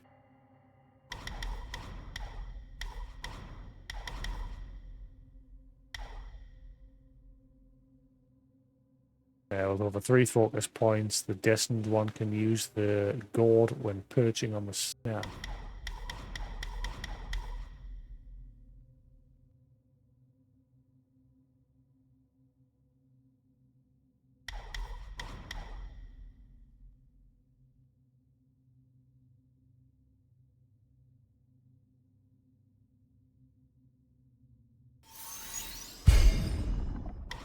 Ah shit, I should have finished leveling that. Never mind. Right. Round 2, dragon.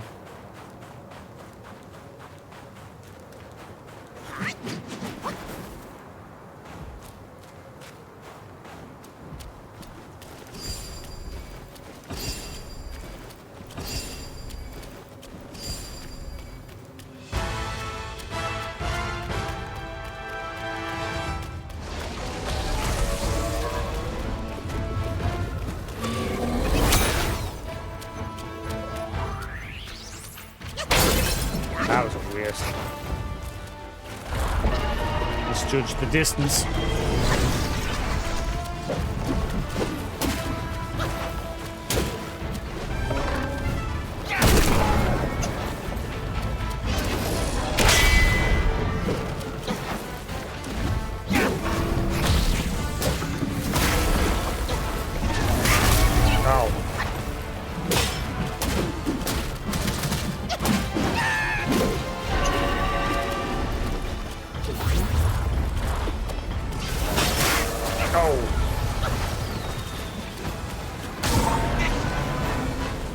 Just get raw stop us from charging? What the bullshit's that? Oh wow, whoa.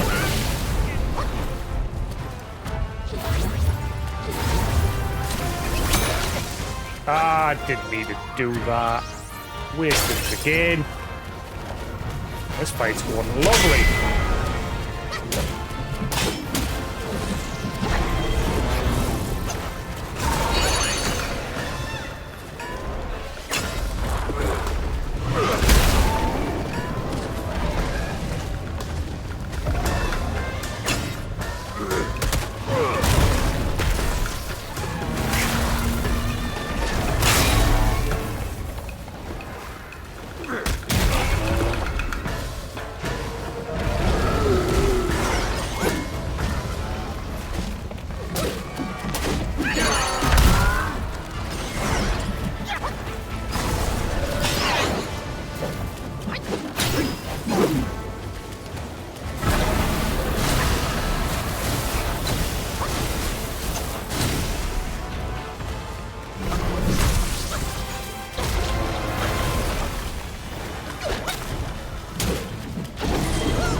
Camera was still focused on you mid-body and it was totally thrown off everything. Whoop.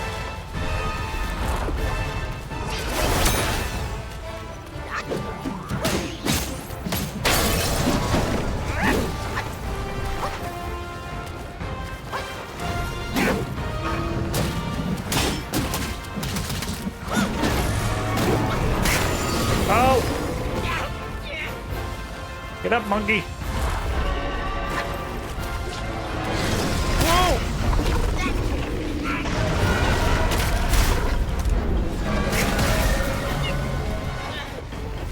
Oh, I got a smidgeroo of health.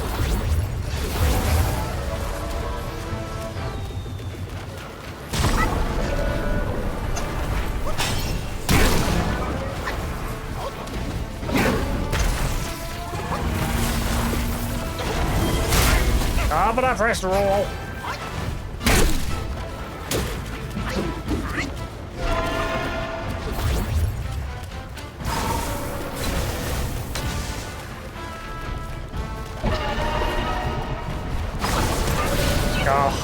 Just a bit too soon.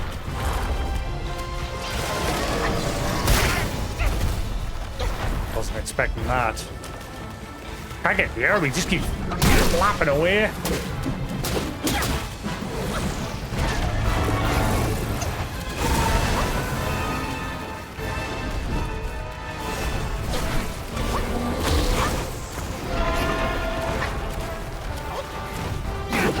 Oh, you dick.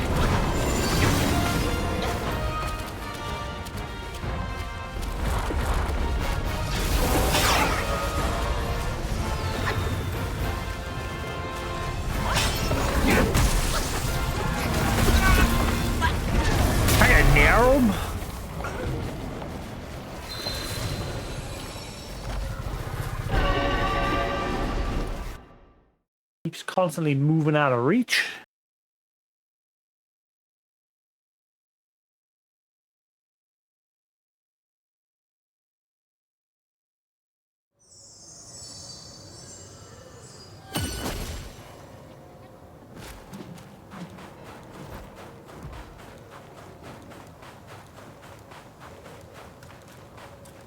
Don't waste my damn freaking immobilize.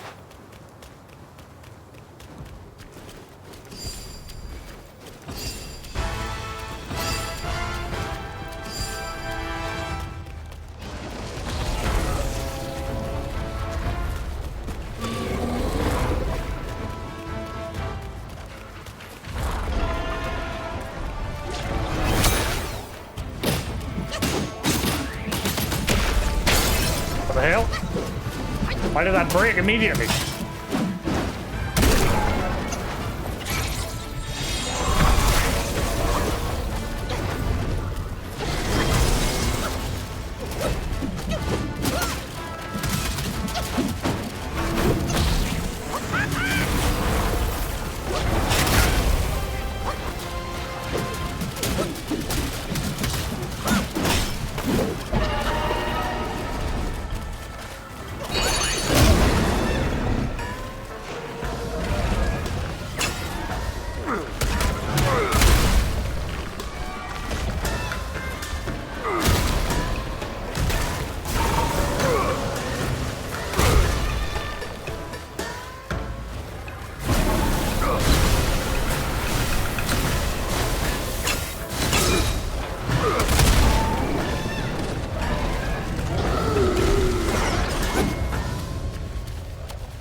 I'm gonna press roll.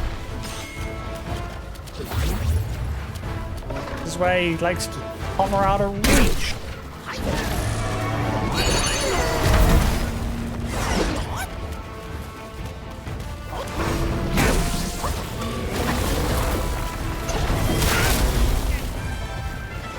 Move.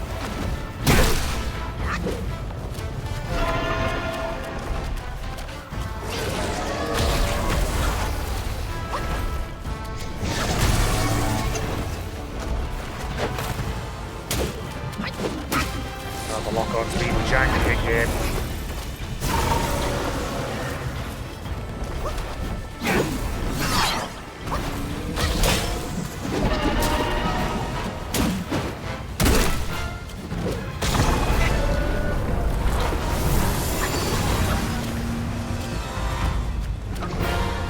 Grabbers. Well, what are you doing?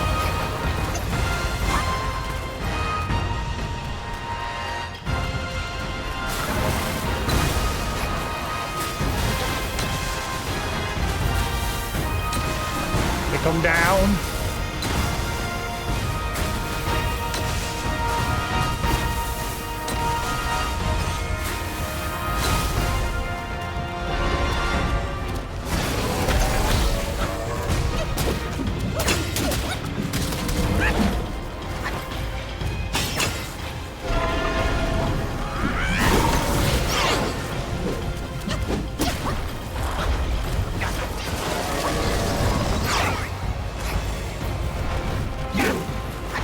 Oh, the hitbox for this guy's a right pain in the arse.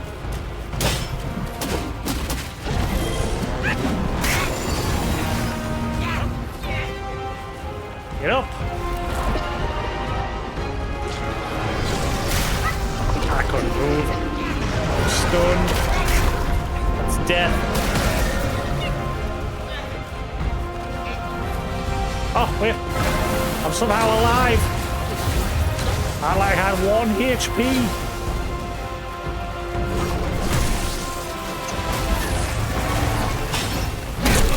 Will you stop it?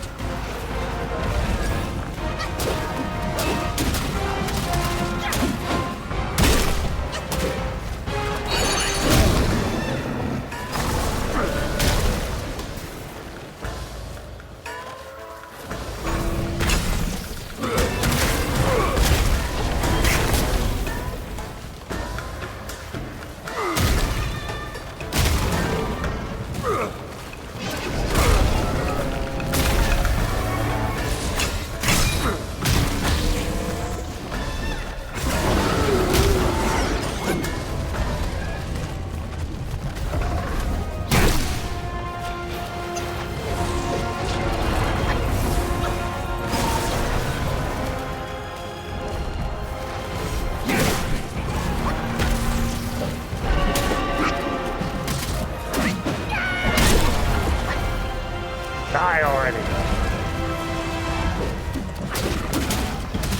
Good night, sweet prince. Oh, princess, queen.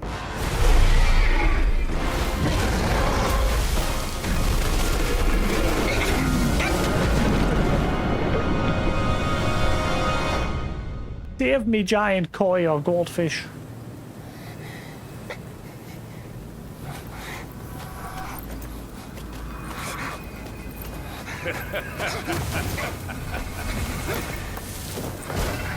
You have chosen your way. This time, there will be no easy way out.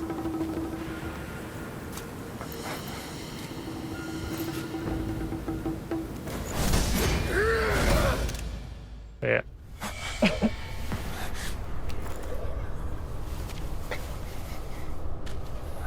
Oh. We in prison?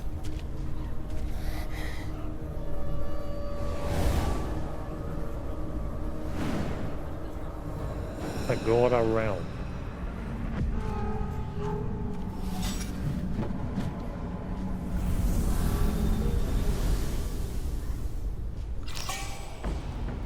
Well, who'd it be now? A deity or a Yogwai?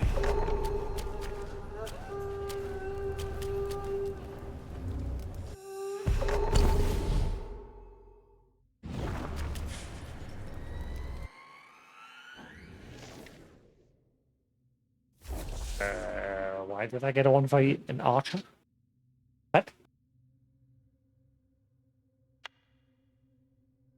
Alright, that was from ages ago. Why did... Confused.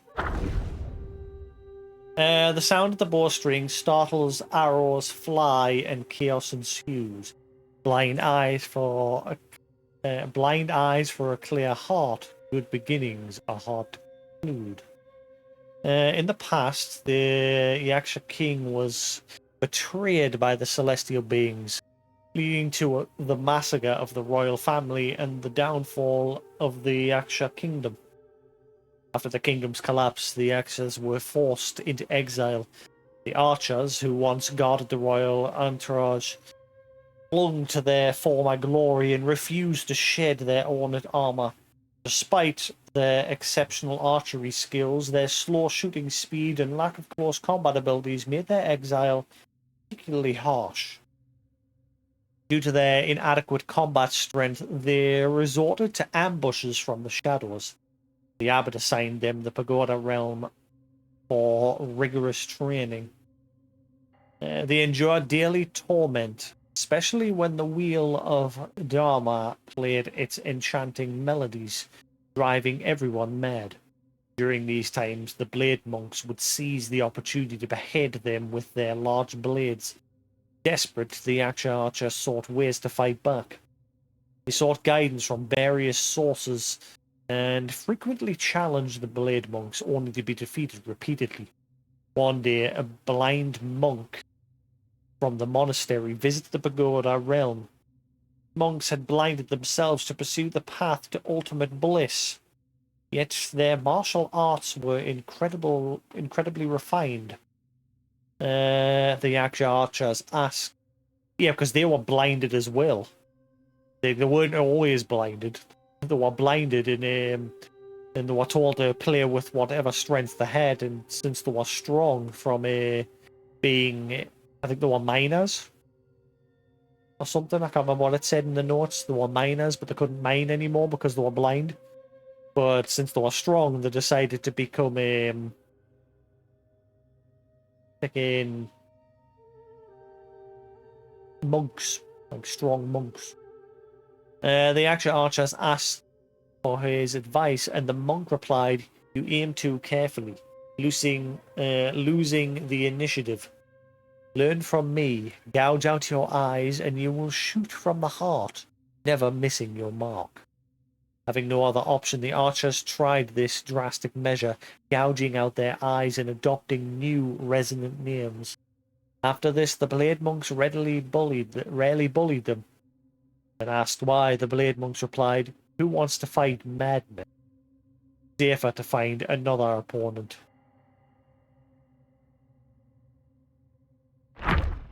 So basically they were just like, fucking hell, don't mess with crazy.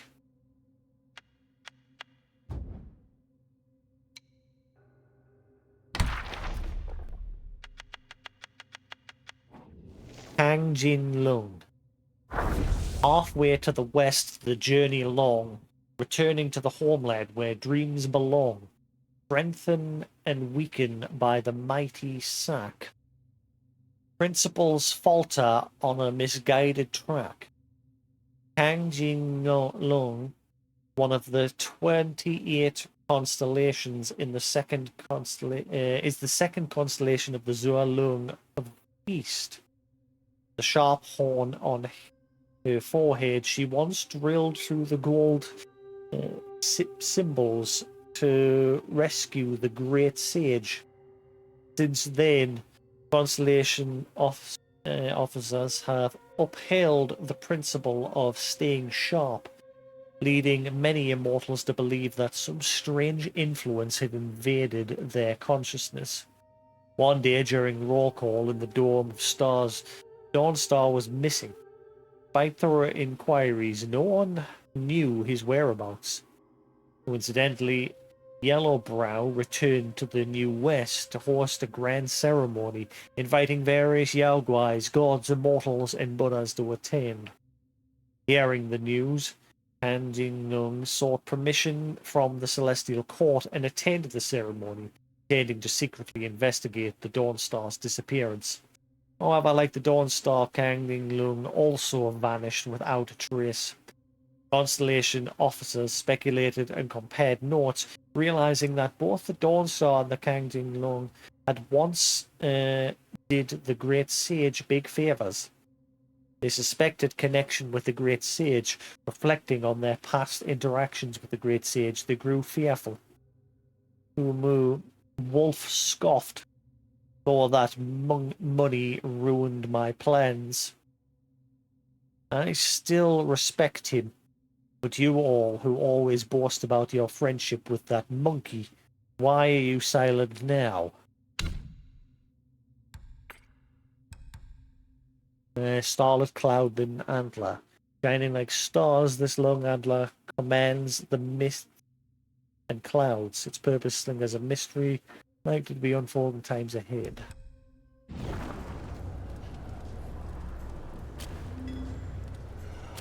Skeleton's in utter disbelief. He can't believe he's here. Forever shaking his head.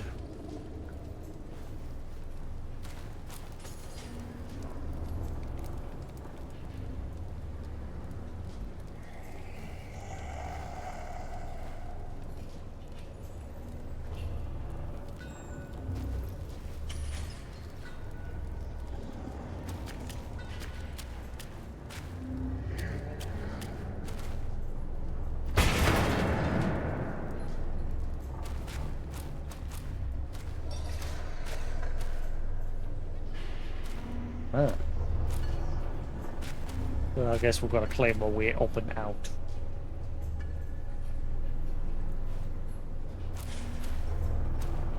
And there's a bunch of seals on every gate.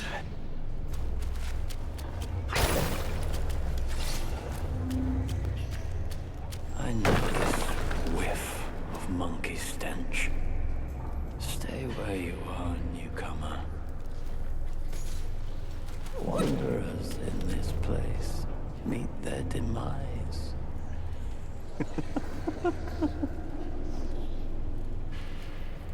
Be warned. Is that the horse dude? One does not It is, isn't it? simply leave the cage that Yellowbrow toiled to build. And for those who tried, some went mad, and the rest dead. Welcome to the Buddha's realm. Wait, is that the horse dude? He's gone nuts?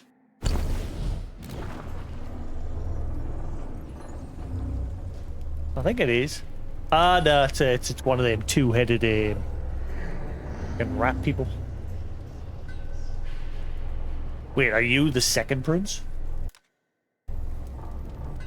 Now, there was a story about one of them two-headed guys, but then during the second level there was loads of them rather than just one. Here is where one's mind ebbs away with the tides of chance. That includes yours too. Why bother fighting it? Just abandon your senses and wait for your end. Like me.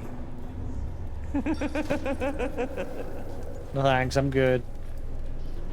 Go back now. Don't close your ears to my words. Can't be advised. You are just like him. Like who?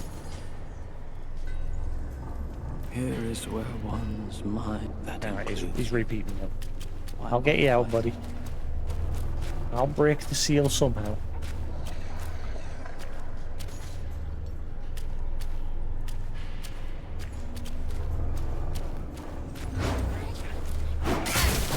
Yeah, a little.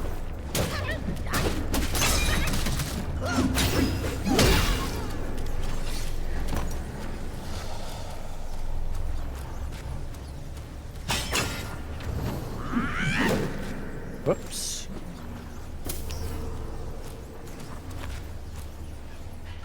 Is that a pile of poop? That looks like a poop corner. That looks like a lot of poop. That's a poop corner.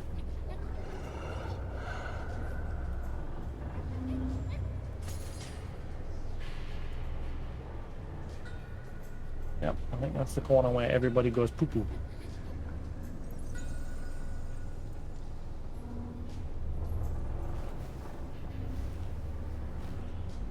Oops, that's not what I meant to do.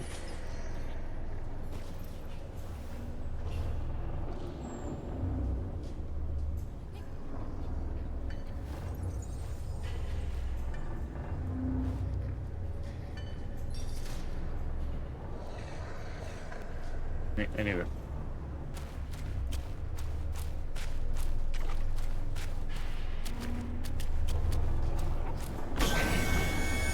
Oh, what the fuck is going on?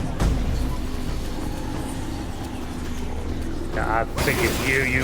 Let's get rid of him. Get rid of him. Okay, that didn't get rid of it. What the fuck are these?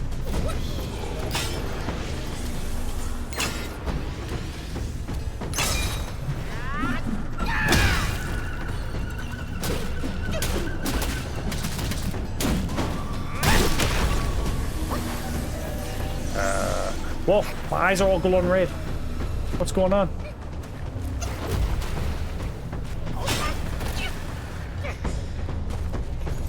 Get up, monkey.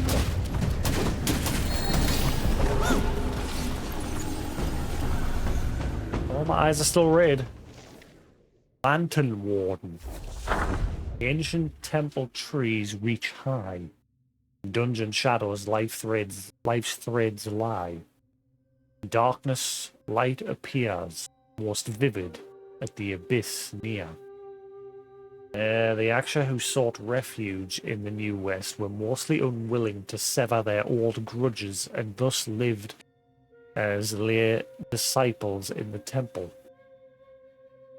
Some Yakshas, however, aspired to attain enlightenment and shaved their heads to become inner disciples. They had promised their master to behead 1,000 heads to prove their resolve. Yellowbrow was pleased and bestowed upon them ceremonial knives, calling them blade monks, and allowing them to practice in the pagoda realm. They truly managed to behead 1,000, they could become arats in the main hall. Initially, the blade monks thought this task would be easy. The pagoda realm was filled with newcomers to the practice. However, as the path to enlightenment grew more challenging, the remaining inhabitants of the pagoda realm were all formidable. The agile and elusive starved abominations whom they couldn't catch, lantern wardens whom they dread not provoke, and even the weaker Yaksha archers who had become mad and terrifying after practicing the cloud eye meditation. Closed eye meditation, sorry. Seeing that the red-haired Yaksha often sat quietly alone, appearing very docile, decided to target him. While the red-haired Yaksha believed all beings deserved to live, he harbored a deep hatred for those who beheaded others due to the war that destroyed his nation. Thus, he showed no mercy, beheaded the blade monks instead. After this lesson, the knife monks became more subdued, but remained resentful. They often hid in corners, ambushing passers-by to add to their count of beheadings through such treacherous means. Right, so we've got some sneaky little shitheads hanging around this stage. Well, it's these weird lantern dudes.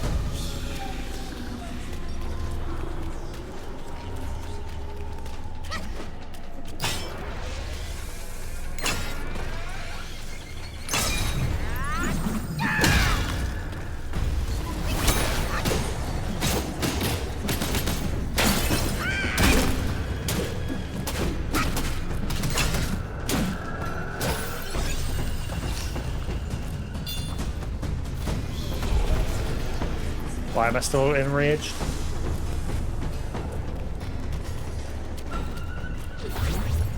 I don't got war off.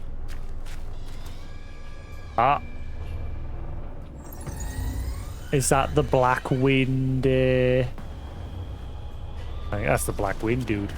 He's in here as well.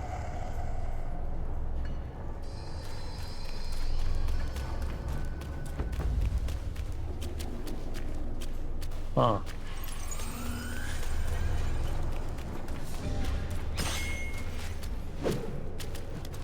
There's a chest in there with him.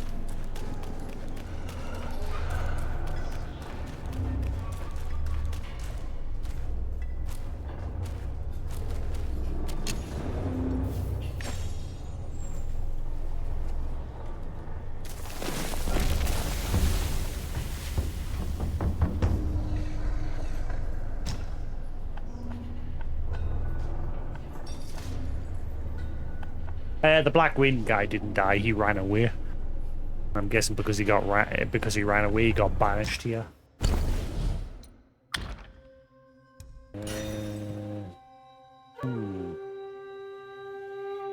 Hangzine staff. Punishing downpour executes thunder damaged enemy instead of area damage. Okay. See Will. An hard job getting Will at the minute.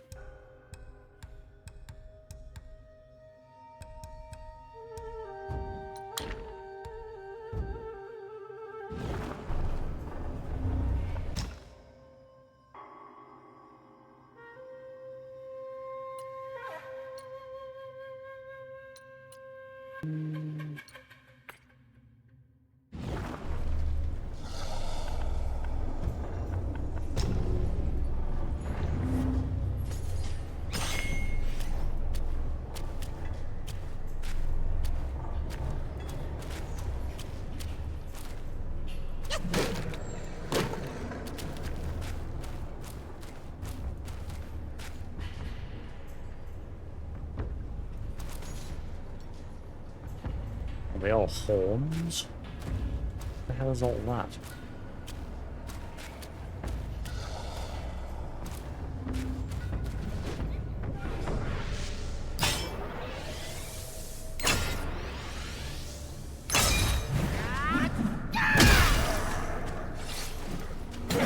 Ah! I keep forgetting about that. 6! Keep forgetting every time they die they have like 1 or 2 swings as they're falling down dead. Yep. Oh. Oh, what?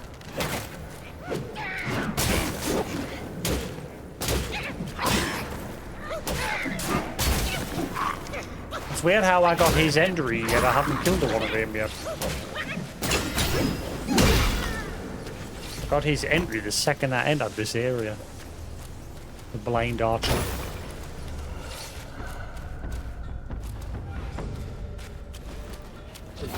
And I killed a bunch of, I'm sure the archers that were hanging around the temple near the dragon were different.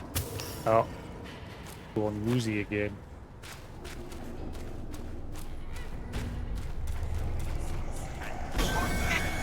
Ah, you piece of shit.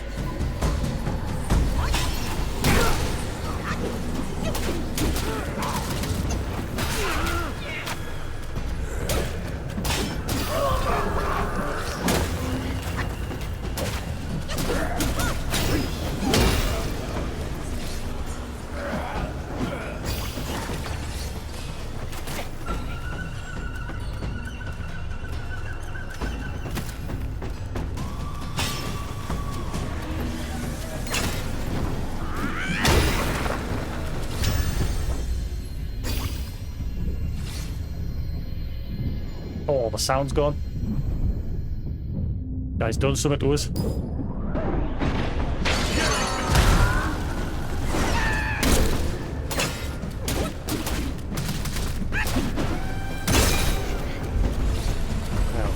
One down.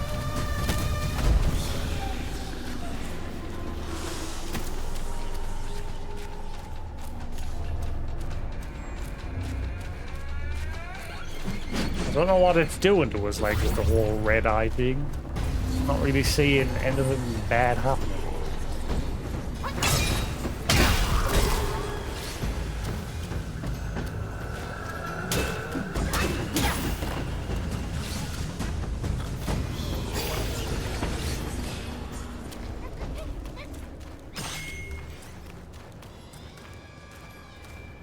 wore off. Weird. Weird.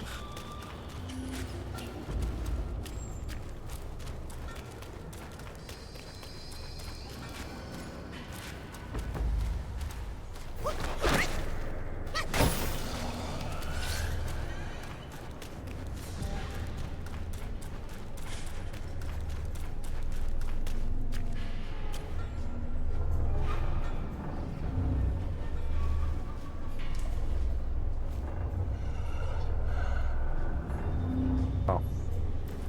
Lava. There was something big moving down there for a second.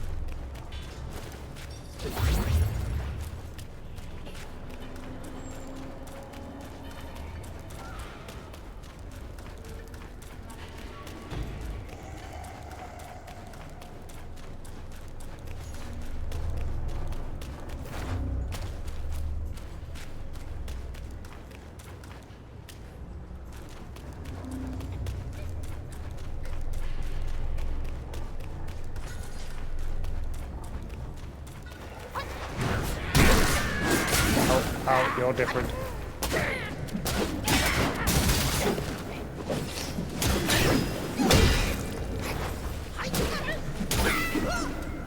Bad enemies. They're just there to get in the way.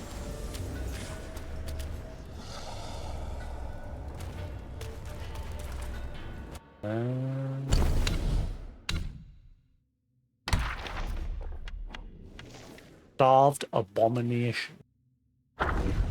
Abominations do roam the frosty, chilling path, with swollen bellies, neck adorned with wrath. They spread their malice, cunning and so sly. You fear their presence, loathsome to the eye. In the past, at the foot of the New West, there was a village called Changwang. In this village lived a young man who had pledged his life to a childhood sweetheart, giving her a white jade pendant as a token of their love, vowing to propose once he became successful. Is that what's around his neck? The young man was a peddler, making a living by trading grain in the surrounding areas. One day a luxurious boat sailed down the river near the village, more splendid than anything the villagers had ever seen. At the bow stood a fat monk in a yellow robe, radiating golden light. Villagers believed he must be an enlightened monk. Ah, is that the greedy one that was fought in the first stage? After the arrival of the boat, the temple in the mountains grew larger, and the young man's grain trade flourished. Once the young man went to trade grain and did not return for over a month. The girl worried inquired about the temple's location and went there to find him. The young man finally returned to the village. They missed each other. The girl disappeared. Oh wow, so she went in search of him because he didn't come back for a while. She's probably died somewhere in the mountains. The young man gathered some brave villagers to search for her in the mountains. They found no trace of her, but came across a towering pagoda by the riverbank. The young man led them there to rest. They approached the pagoda. The door suddenly opened. Curious, someone peeked inside and screamed. Behind the door was a dungeon, extending deep underground, seemingly holding many people. I guess she's here. The villagers, filled with righteous anger, stormed into the pagoda. After a few steps, they heard a loud bang. The door vanished. Strange-looking Yaoguais with scythes and huge bellies emerged from the prison, laughing wickedly. One of them threw a bag of money to the young man, and then eagerly leapt forward, swinging his scythe and cutting the nearest villagers into pieces. Realizing they'd been deceived by the young man, the villagers fled deep into the prison. The young man watched them and murmured, "Having lost my love, I cannot afford to lose my wealth." Oh wow! So he lost his lover. She went into the mountains and died. miserable, he decided to start dragging people off to this, well, tricking people into follow them into this pagoda prison where they were getting slaughtered. He was getting paid for it.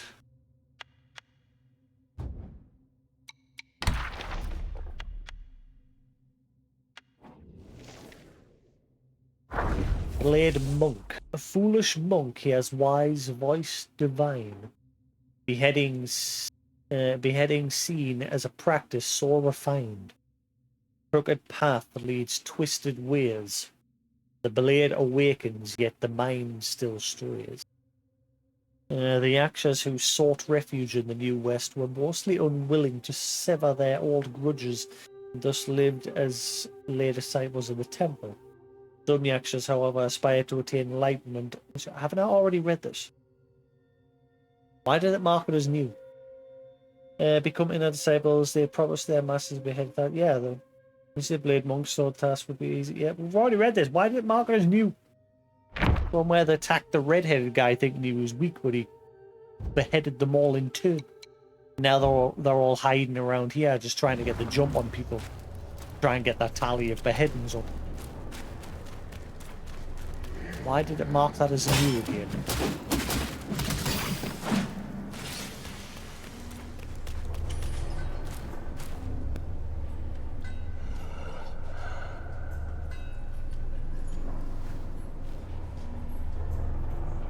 Wait, so are those lamp dudes just strutting about but they're invisible until they're spotted? Or I thought it was like the little trash mobs that were sitting around. I thought one or two of them was doing the summoning of them. Because there's one of them was strutting along here earlier.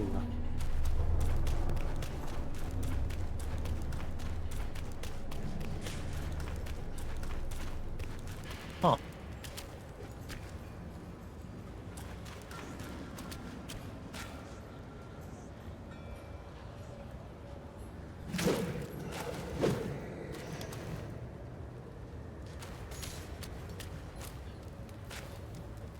Let's see, look.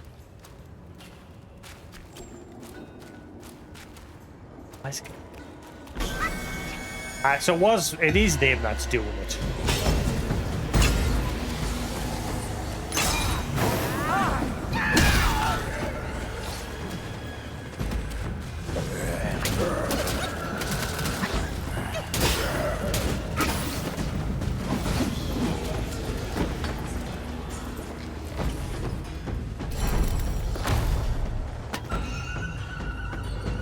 Oh, I've just realized what's happening. There is something bad happening. My maximum health gets drained.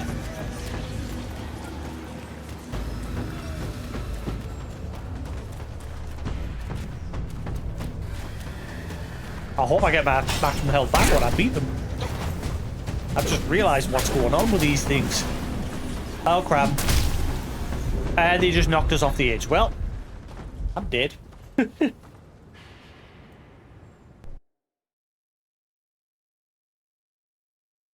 Wow. I love that. Launch speed falling. You will take damage if you fall from great heights. Nay, shit. Ah, that's lovely. I get loaded in. Immediately I'm losing health.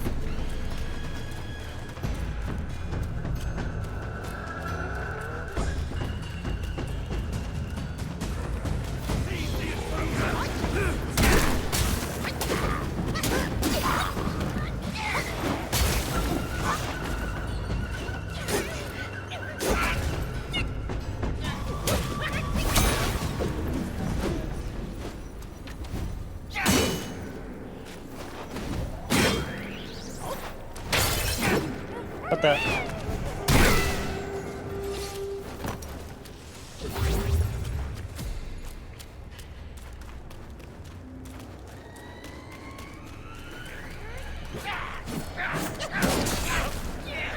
Yeah, so these are the ones that hide trying to behead people.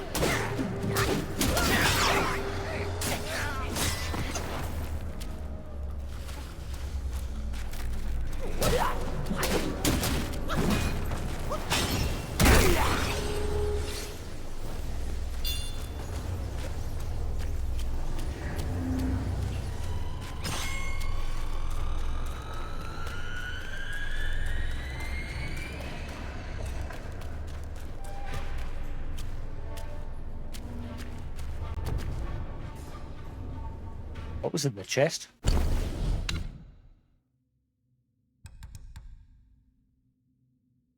Is that what I got from the chest? Remove shock status, significantly increasing shock resistance for a short duration. Yeah.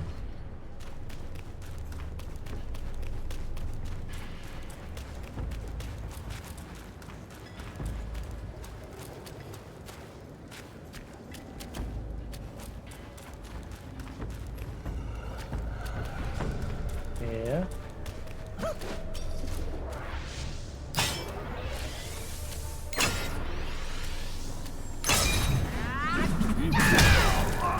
Get off.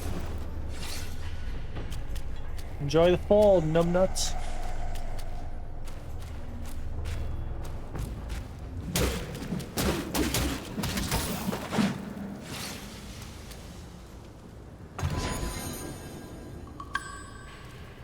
Fine china tables. Moderately increases stamina recovery rate.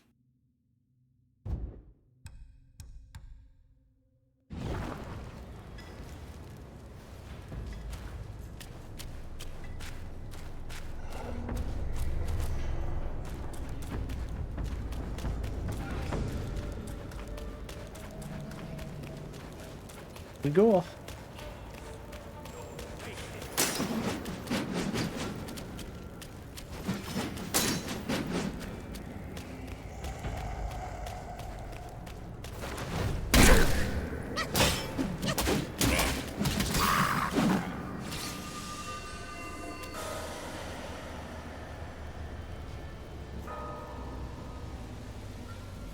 Dragon Ball Daima?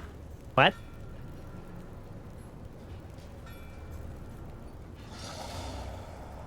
What is that?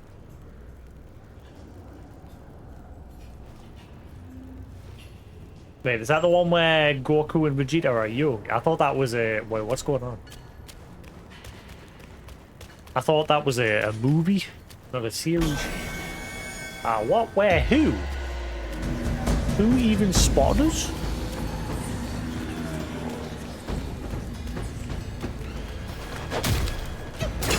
I thought that was a movie.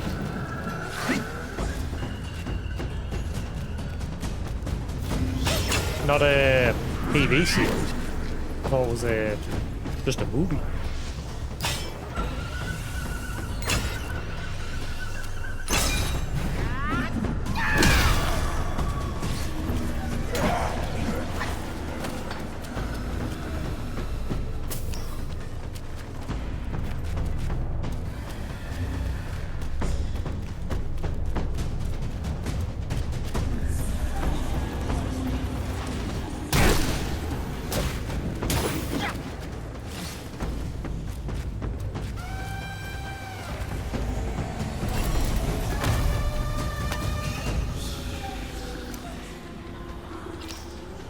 All iron leaves.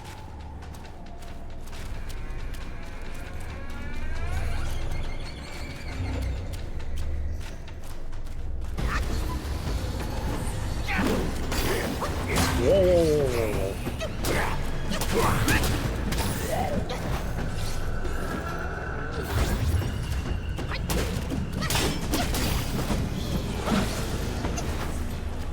Whoa, don't fall down there. Yeah, where do I go now? Backtrack over this way.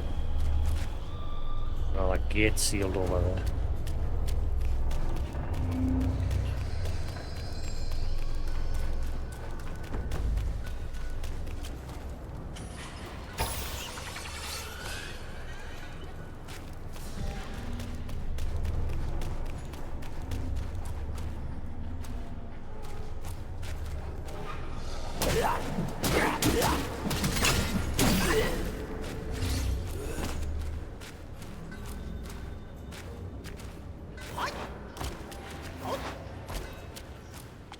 Oh. Don't think so. I get one of them as a spirit.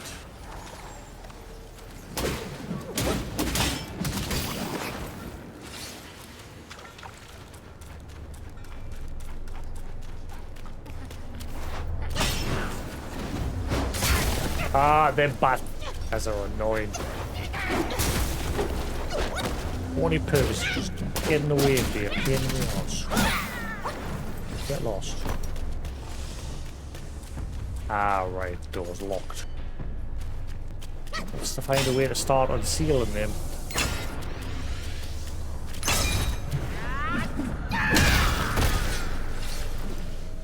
Okay. Don't know how you fell in that direction, like, but never mind.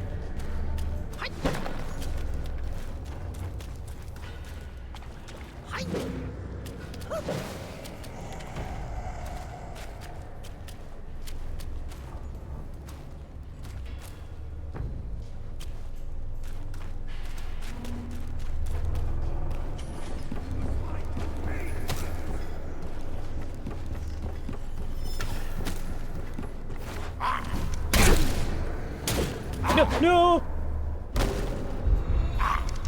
Oh!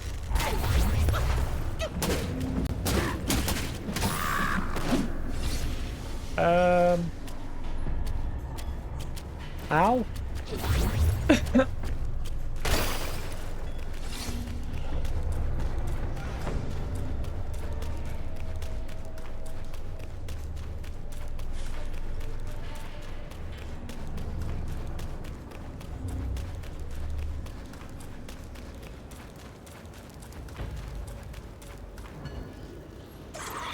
I had a feeling.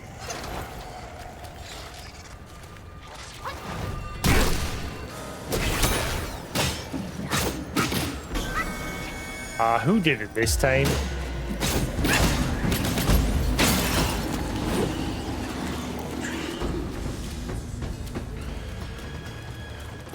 Does it just happen periodically? I don't know if it's an enemy doing it or if it just happens periodically in this place. Like drains your health over time.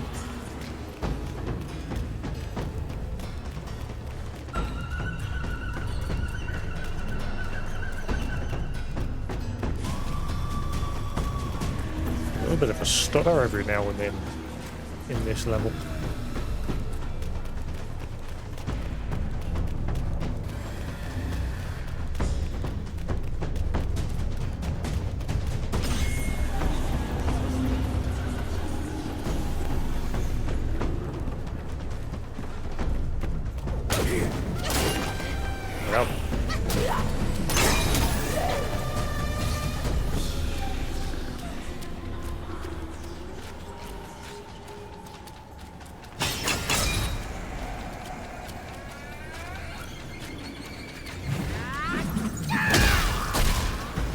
Just up ahead.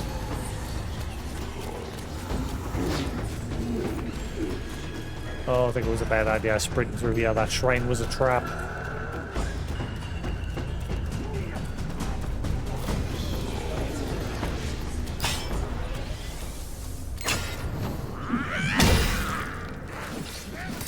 Where's that so-called shrine?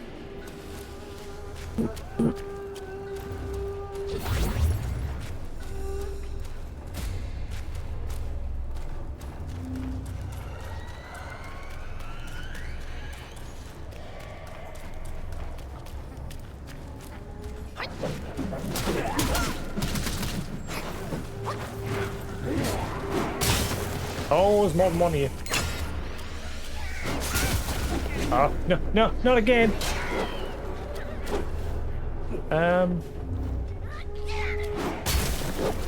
Oh. Thanks. Ah, oh, bad again.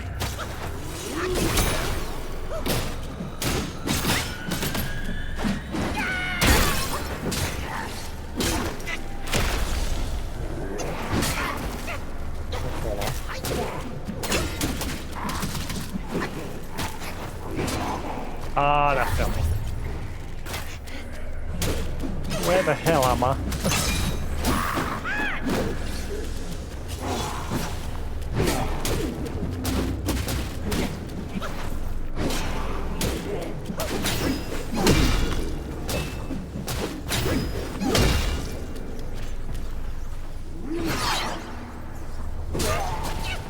Excuse me? I hope I didn't miss any loot up there.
you. Get off the edge. Oh, it's happening again.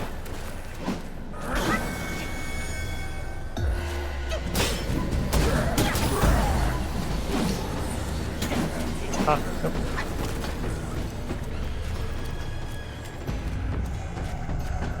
Right, is it you doing it? You're the one I didn't kill earlier.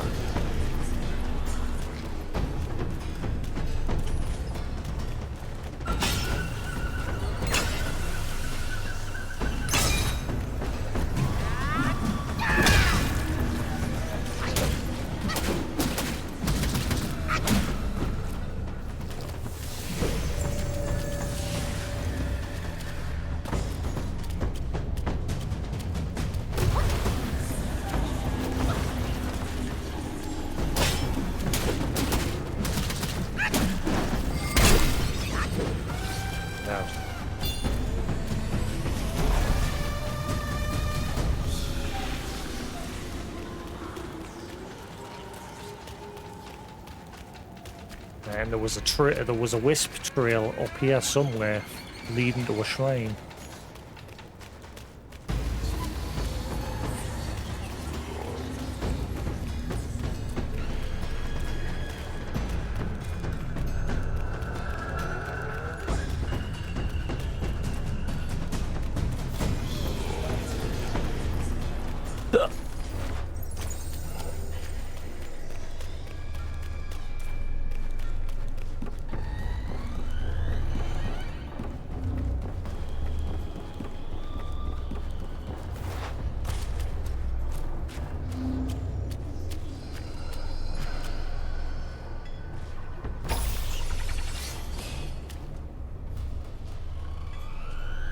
It doesn't, unless there's a hole there in the wall.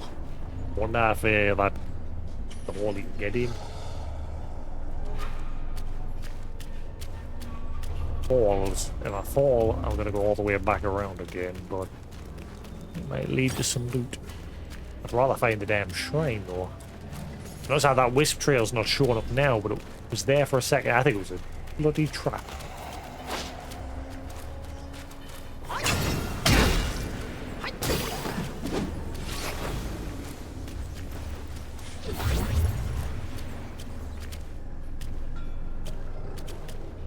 Let's see.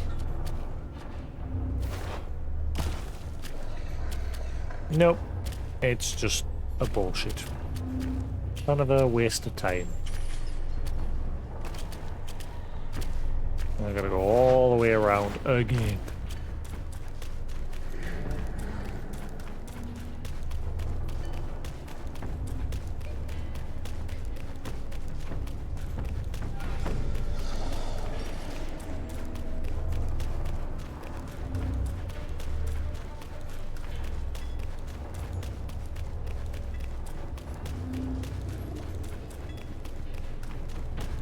How do I unseal the gates? The other question.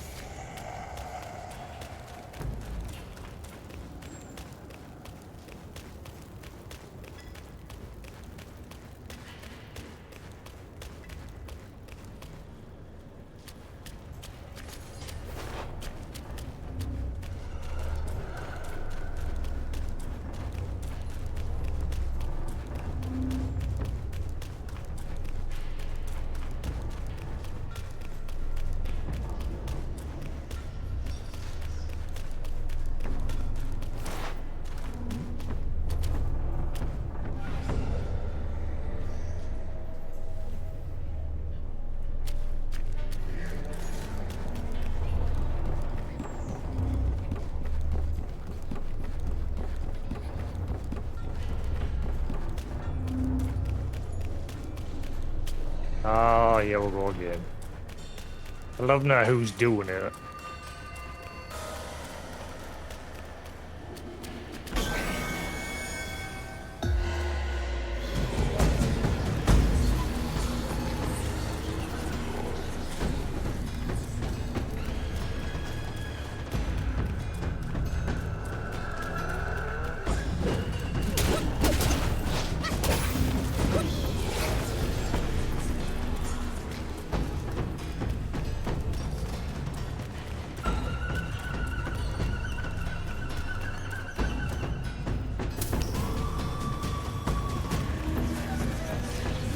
would love a shrine.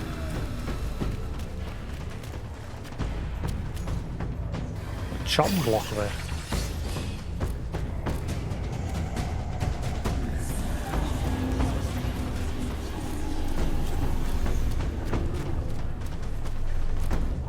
Yeah. Get in.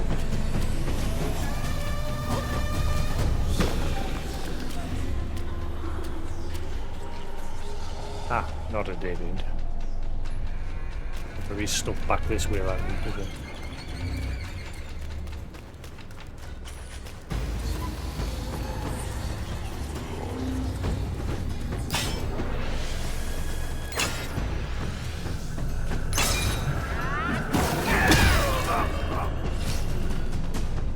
What was he doing there?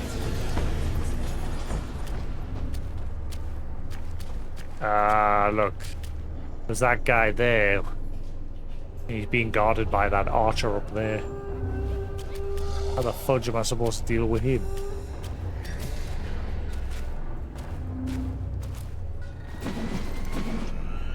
Especially when I'm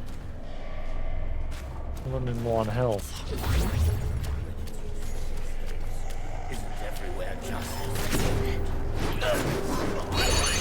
Oh, you're the red-haired one that kept killing everybody?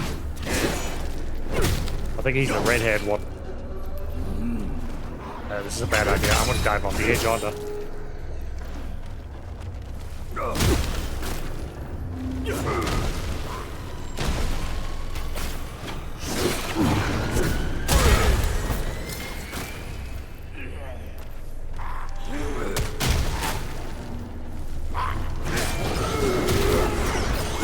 And he... Oh, no, he's still there.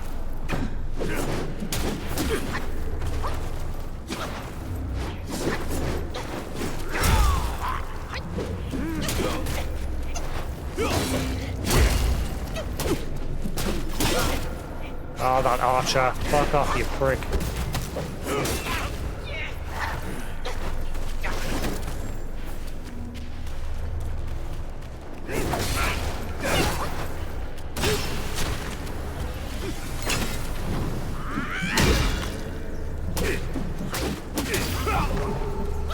Got rid of you. Stupid archer. He's still shooting at us.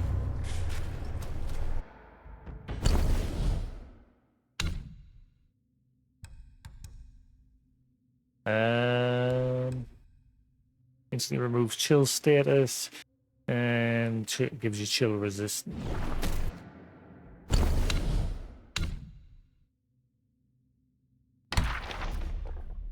Yeah, red-haired Yaksha.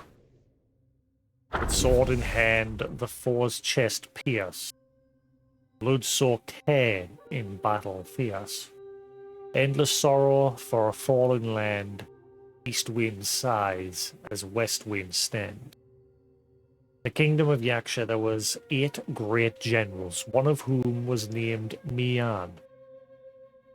He had once practiced under the Golden Summit Immortal at the Yuzan Temple at the foot of Mount Lingshan. Having fought in countless battles, he possessed the valor of a warrior who could face 10,000 enemies. Formidable enemy attacked. The Yaksha king appointed Mian as the vanguard general. Mian set upon a large camp in the border and addressed his soldiers. Any of you fear battle, you may leave today, and I will not hold it against you. If we lose this place, the kingdom will fall.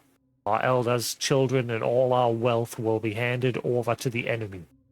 These words, the entire army swore a blood oath to advance and never retreat. The Yaksha army, isolated and outnumbered, faced an enemy that surrounded them on all sides. Their banners blotted out the sky.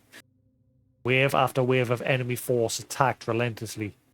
Mian and his troops fought fiercely, suffering heavy casualties. Ultimately, Mian was surrounded by numerous Arats and was beheaded. Yeah? Maybe dead people do come here. I'm confused. non-dead people and dead people seem to come in. I mean, I guess. Hang on. The soldiers, having sacrificed countless lives, retrieved their general's head. Placing Mian's head in a coffin, they saw his body slowly sit up and lament. If we lose our homeland, what difference does it make whether I have a head or not? The swords, with these words, he closed his eyes and fell back, finally passing away. Blood gushed from his neck, staining his hair red. Later, his subordinates, in a display of loyalty and bravery, poured the enemy's blood over their heads, emulating Miam. Despite their valor, the kingdom of Yaksha was ultimately destroyed. Not a single soldier from Mian's army deserted. Loyal to the end.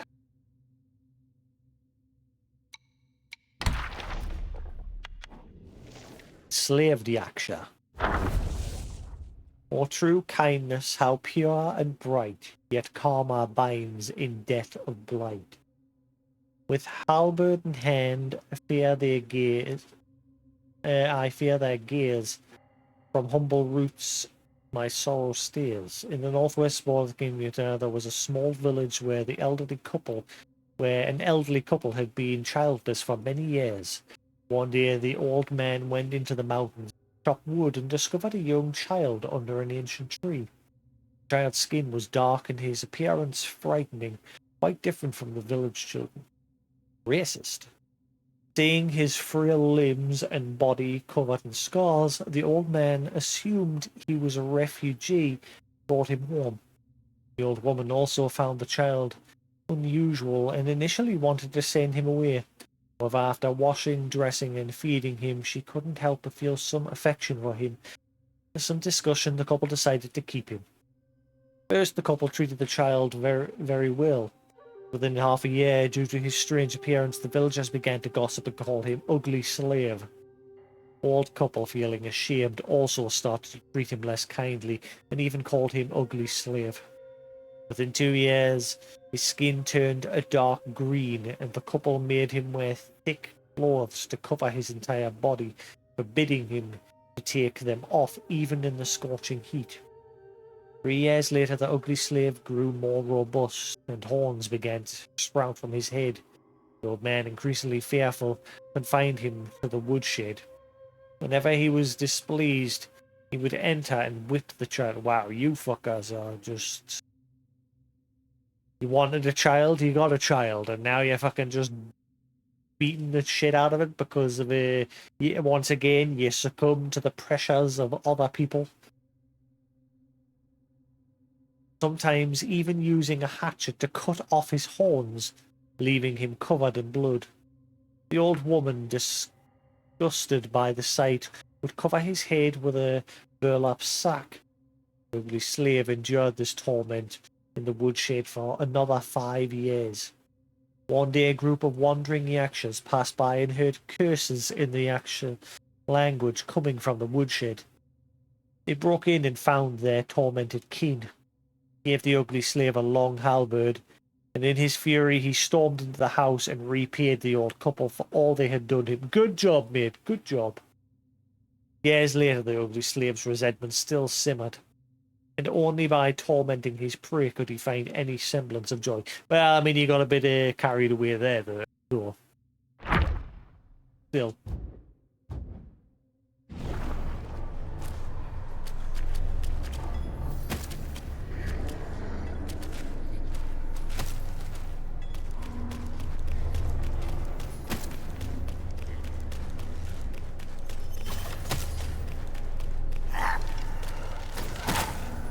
Coming for you.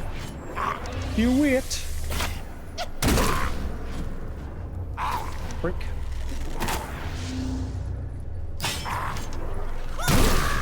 Get lost.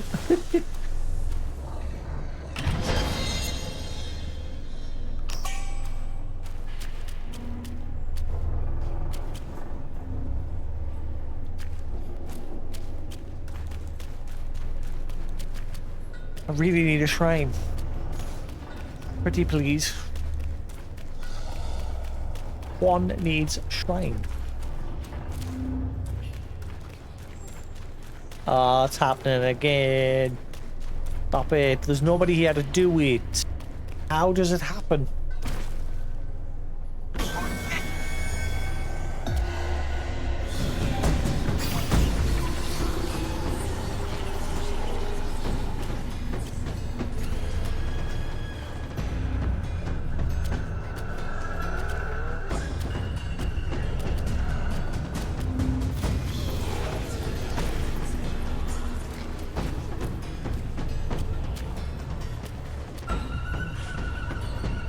Oh, I thought it was him on the floor. That I didn't even notice the dude in the back there. He's the one that was speaking to us. I thought it was the two-headed fucking rat thing, but that thing's got a weapon shoved into its chest. Who's that? I mean, at first I thought it was the horse dude. Okay, so where do I go now?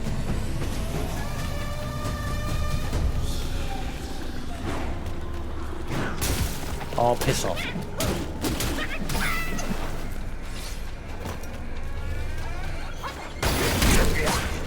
Oh, no. I'm not dying now.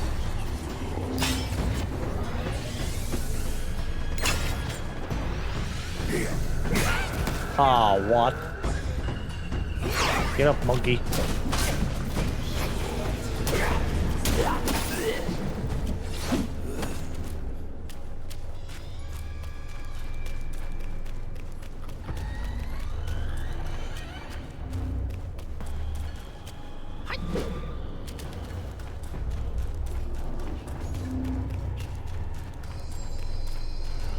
If I rest here, everything will respawn. Why was there a trail? That's what's confusing, is there was a trail.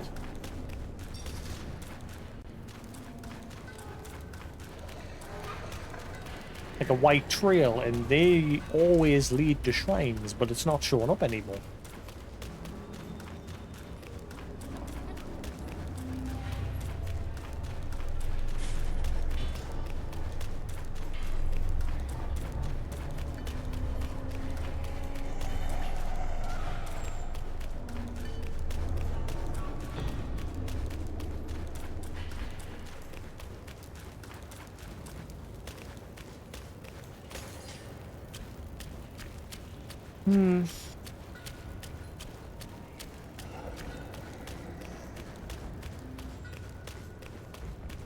This place is evil.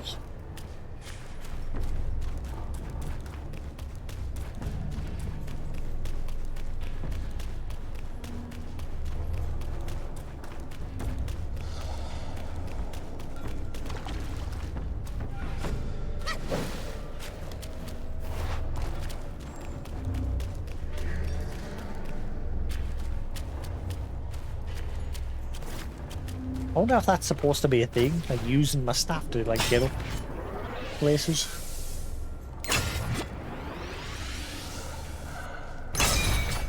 Yeah, gonna get me higher.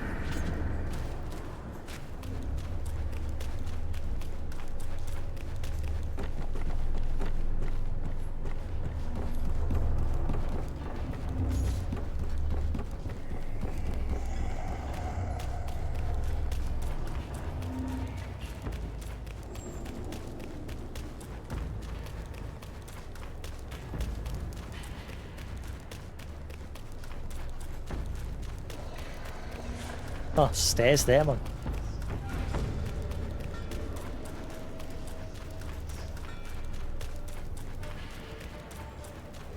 Please, please let there be a shrine up here. Pretty please. Trail.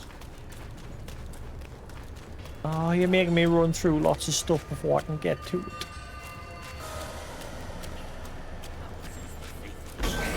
No, I don't have the health to fight you. No, go this way. Run, Jimalama.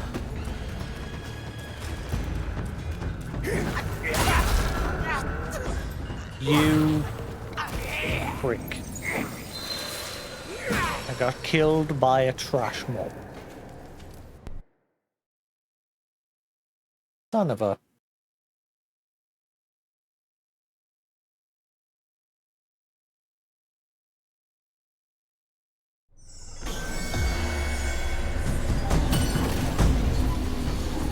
I love that, like, the second you spawn.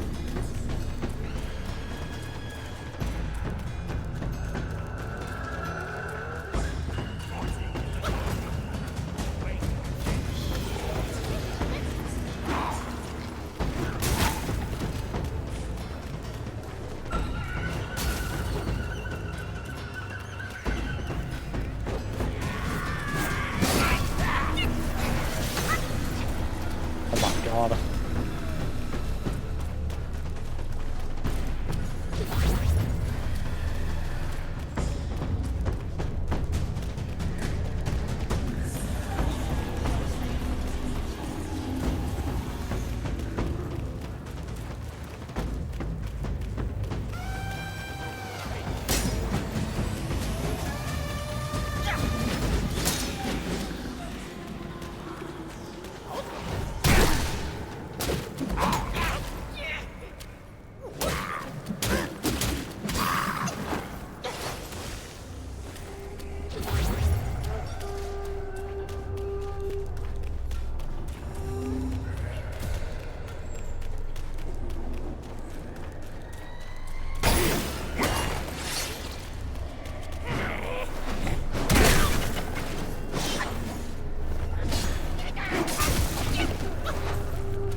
Oh.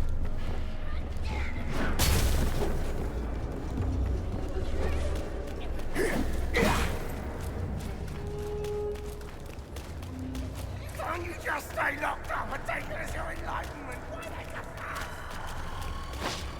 I never heard them say that. He said, why can't you just stay locked up and take that as your enlightenment? Why make a fuss?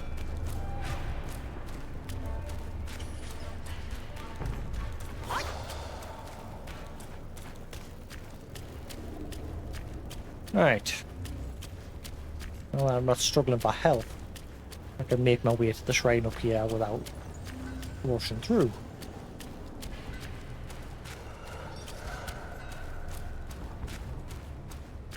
This is dark as hell, I know that much.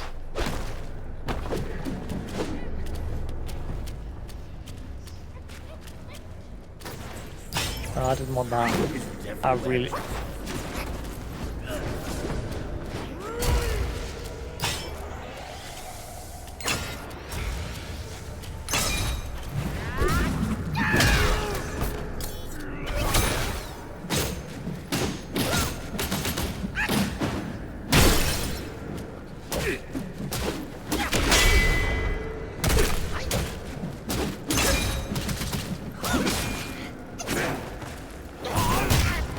Whoa, you little...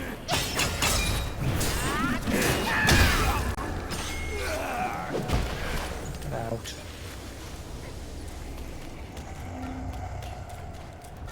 This level seems to have the odd little stutter every now and then. Just once. Every once in a while it just gives off one quick stutter. Random.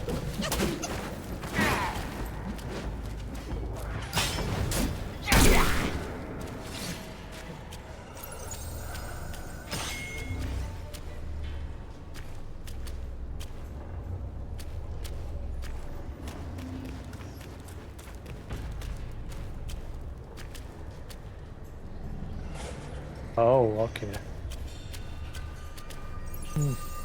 I spy a boss.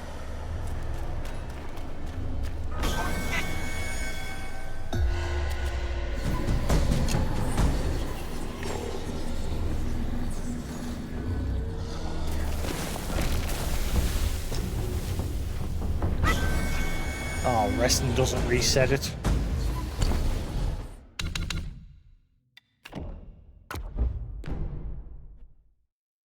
Anyway, it is getting on.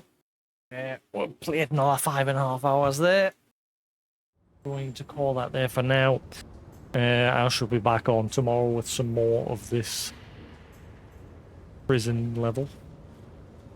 But anyway, until then, thanks for watching, guys. Hope you enjoyed. Thanks for sticking around here on Twitch. And if you're watching on YouTube, hope you enjoy. Until then, have a good night. And I shall catch you all again tomorrow. Peace.